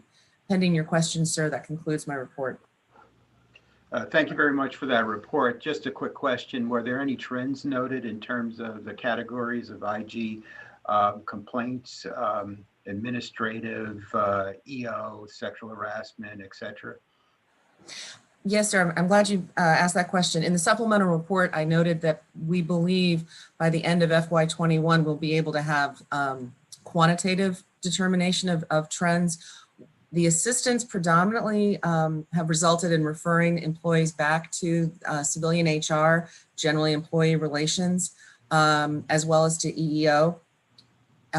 We are seeing that anecdotal trends, since I don't have the quantitative data yet, that a lot of concerns are management related, performance appraisals, detail assignments, et cetera. No sexual harassment complaints have come to my office, which suggests that hopefully they're going to EEO and EO within the brigade appropriately. Thank you very much. Any questions from other board members? Thanks again for the report. We're going to move on then to information and educational technology. I'm sorry, we're going to go to accreditation and organizational assessment. Mr. Hensky. This is Mr. Hensky. Can I have a radio check? Everybody hear me all right? We're loud and clear. Wonderful. The report, one of the wonderful things about being the accreditation liaison officer is we're a function of support. And so most of the information you're going to see is a very quick summary of what everybody else has said. Our role is to support the activity of all accreditation. As Dean Paio mentioned, we established with the Middle States the 5th other instructional site. There are 3 categories: the branch campus, the additional location, and other instructional sites, and each of those have definitions. The other instructional site allows us to provide education. Less than 50% of the entire education program can be offered there. We established one at the Joint Special Operations Medical Training Center at Fort Bragg just recently. Secondly, the university has launched its preparation, as mentioned by Dr. Roberts, in efforts to get prepared for our early 2023 accreditation. Unlike my days in hospitals at Joint Commission when we could do this in under a year, this is a 2-year process. Middle States takes this extremely seriously. They are working in conjunction with the Department of Education, which has really stepped up its involvement in accreditation because of the COVID-19 and because of distance learning. They have instituted some changes as of July of this year. And so we are actively engaged in watching those webinars, and Dr. Roberts and I and a number of the team members at the direction of Dr. Thomas have beginning the process of putting together steering committee working groups to work through the preparations for our site visit and our self-study, which we have to do a design on first. So we are actively engaged in that.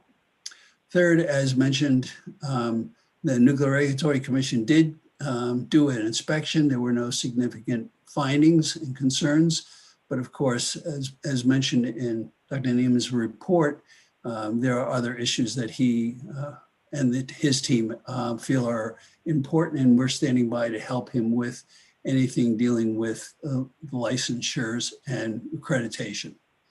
The Department of Education, as I think you pretty much all heard, has temporarily waived a lot of requirements for the advanced approval of distance education.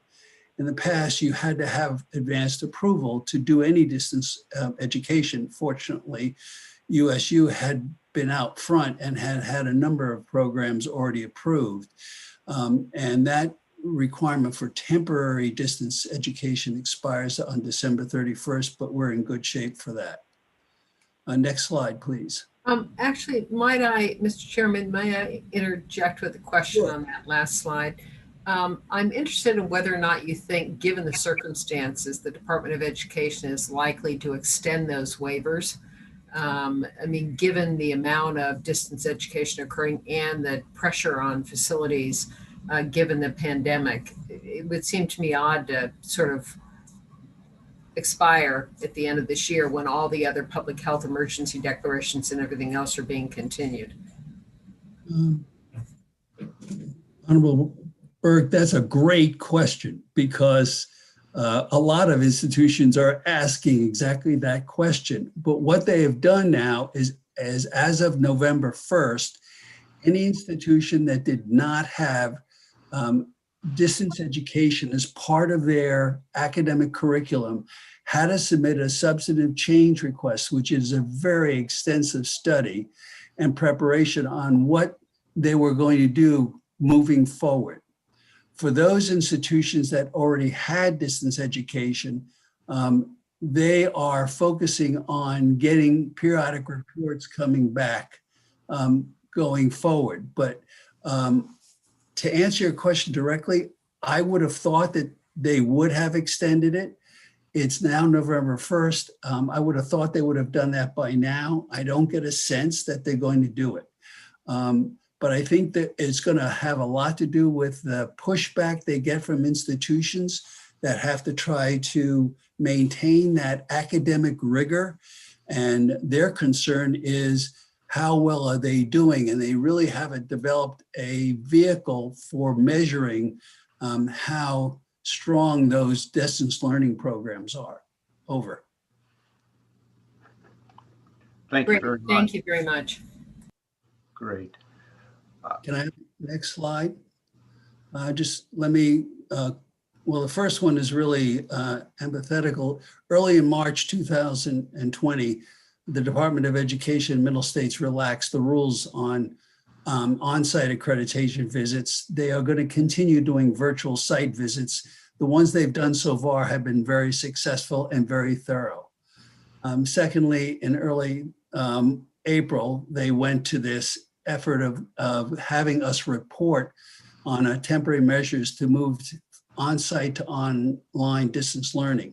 We have been keeping them posted as we went along and made modifications. They want to know if we made any modifications to our academic calendar in line to find out whether or not that would affect graduation rates. We've been just keeping them informed that right now everything is going well. Institutions that decided to continue the 50% or more educational programs in distance education beyond December 31st, as I had mentioned, need to report a substantive change to middle states if they didn't already have a distance learning platform set up.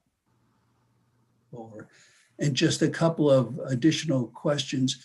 As we engage middle states in our preparation efforts, they've expressed the significant importance of the role of the board in the oversight of policies. And so I think the presentation by the registrar is an important piece to how we will be reporting in the future as we get closer and closer to the site visit. Secondly, they really are emphasizing the board's role in measuring academic quality, planning, and physical well-being of an institution. They've emphasized that repeatedly. They've noted that the faculty, board, and student involvement in the accreditation process is going to be a point of emphasis in their site visit. And finally, they're looking to see that institutions have moved now beyond identifying what their strategic plan is to establishing priorities and measuring those priorities and demonstrating that their priorities or lines of inquiry more than anything else have an assessment tool that demonstrates that they are actually succeeding at meeting their strategic goals and efforts, both on the academic and on the non-academic levels. And that concludes my report, subject to any questions from the board members. Thank you for an opportunity. Thank you very much, Mr. Hensky. Any questions from the board? Well, we look forward to reports on how the self-assessment is going over the next year and what support the board can lend to that process. We're going to move on now to the Office of Information and Educational Technology. Mr. Rapp. Hey, good morning, sir. Thanks for the opportunity to address the board. The more detailed information, this is one slide that is a summary of the detailed information that you'll find at tab 43. All of the information on here is informational, just simply an update since the last time that I briefed the board. There are three updates on IT reform and DoD information. One is the cybersecurity maturity model. There was recently a 29 September published DFAR change.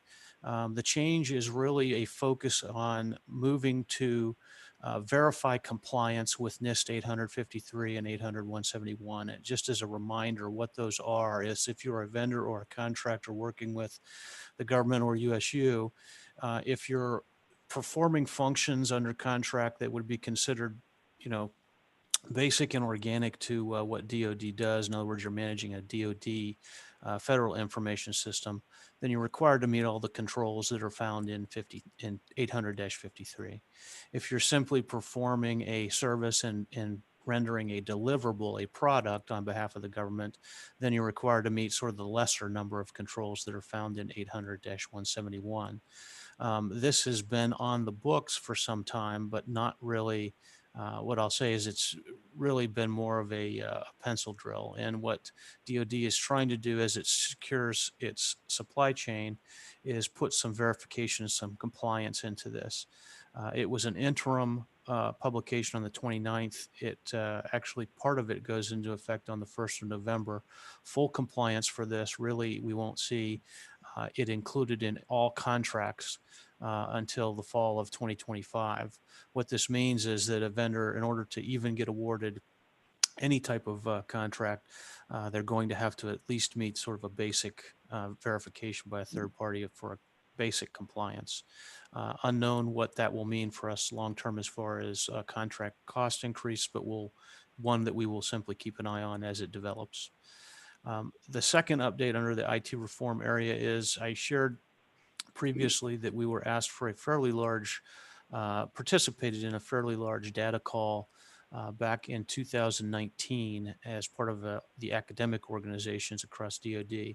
On the 3rd of September, DoD CIO released a initial optimization opportunities report, sort of highlighting based on all that data that came in from 30 different organizations across a little more than a dozen focus areas, their recommendations. A lot of these are not surprising. They're similar to what we see happening with the Fourth Estate agencies and activities. There's a recommendation, for example, to consolidate contracts, which makes sense. A recommendation to consolidate network operations centers, security operations centers, service desks, infrastructure. Some of those don't make sense depending on what type of organization you're looking to consolidate. For example, there is still a thought that you can consolidate K-12s with higher education, with training, and that's still something that we're going to have to work through. There's also reductions for the help desk technicians, and there's recommendation in the report that there should be one or more potentially agencies or organizations in DoD that provide academic IT services. USU is listed as one of those possible providers, so that is something we will also have to sort of look through the pros and cons of. The good news on this is that all of these were not mandates. These were all recommendations that are being pushed back to the DoD Academic Information Technology Consortium that was previously formed. In order for that group to consider these and then make a determination on which ones to implement. So we'll continue to participate in that as it moves forward.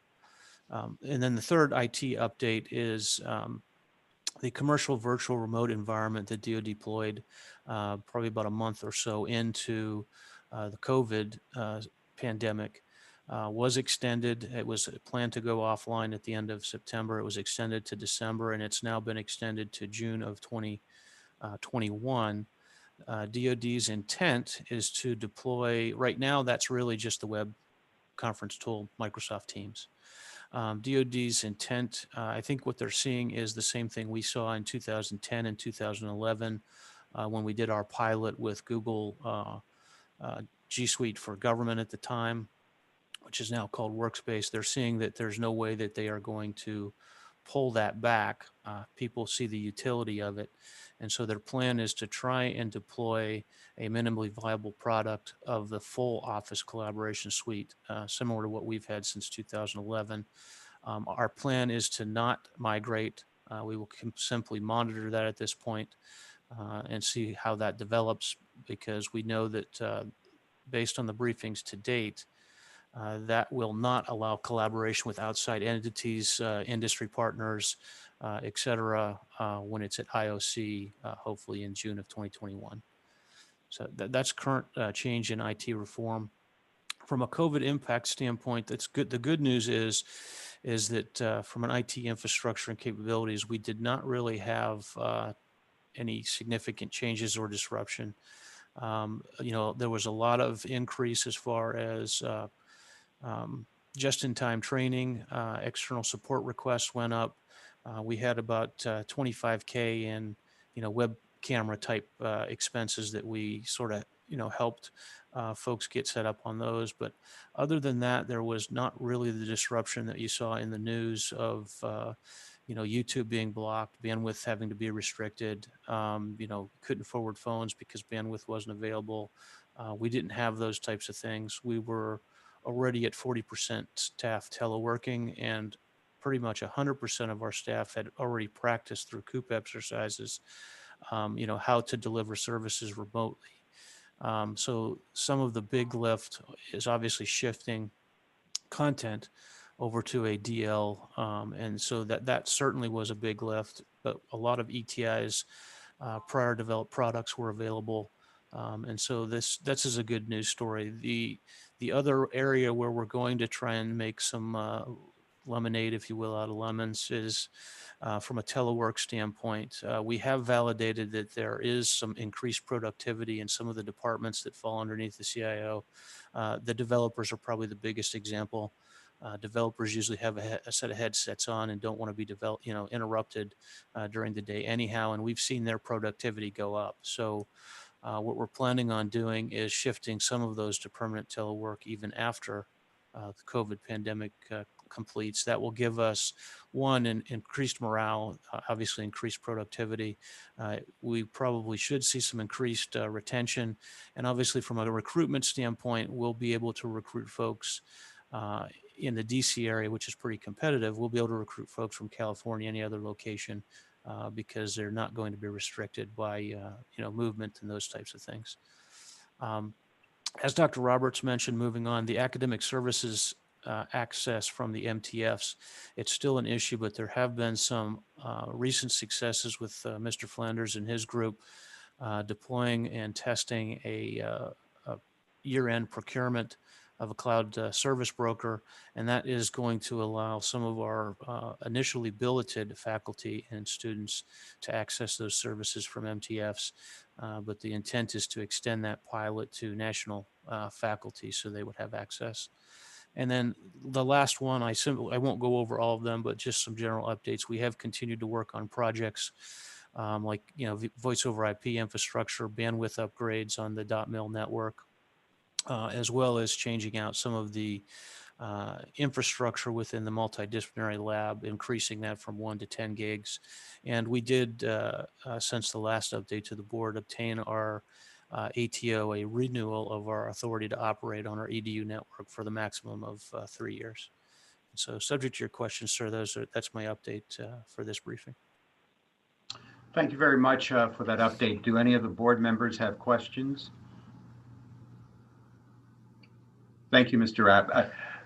We are going to then end the open session of this board meeting. I just remind all of the regents, including, of course, the ASDHA and the Surgeon Generals, to remain on for the closed session of the board meeting, and ask all others to drop off of the call at this time.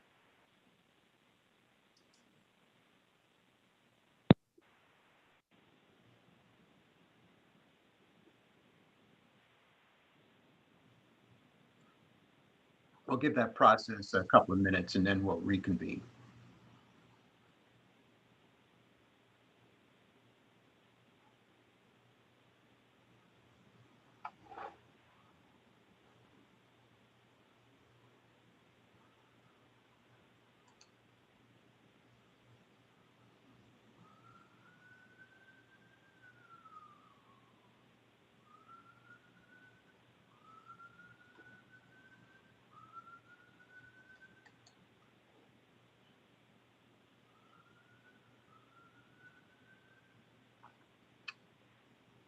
Dr. Longacre, do we have the right parties now, or you're on mute?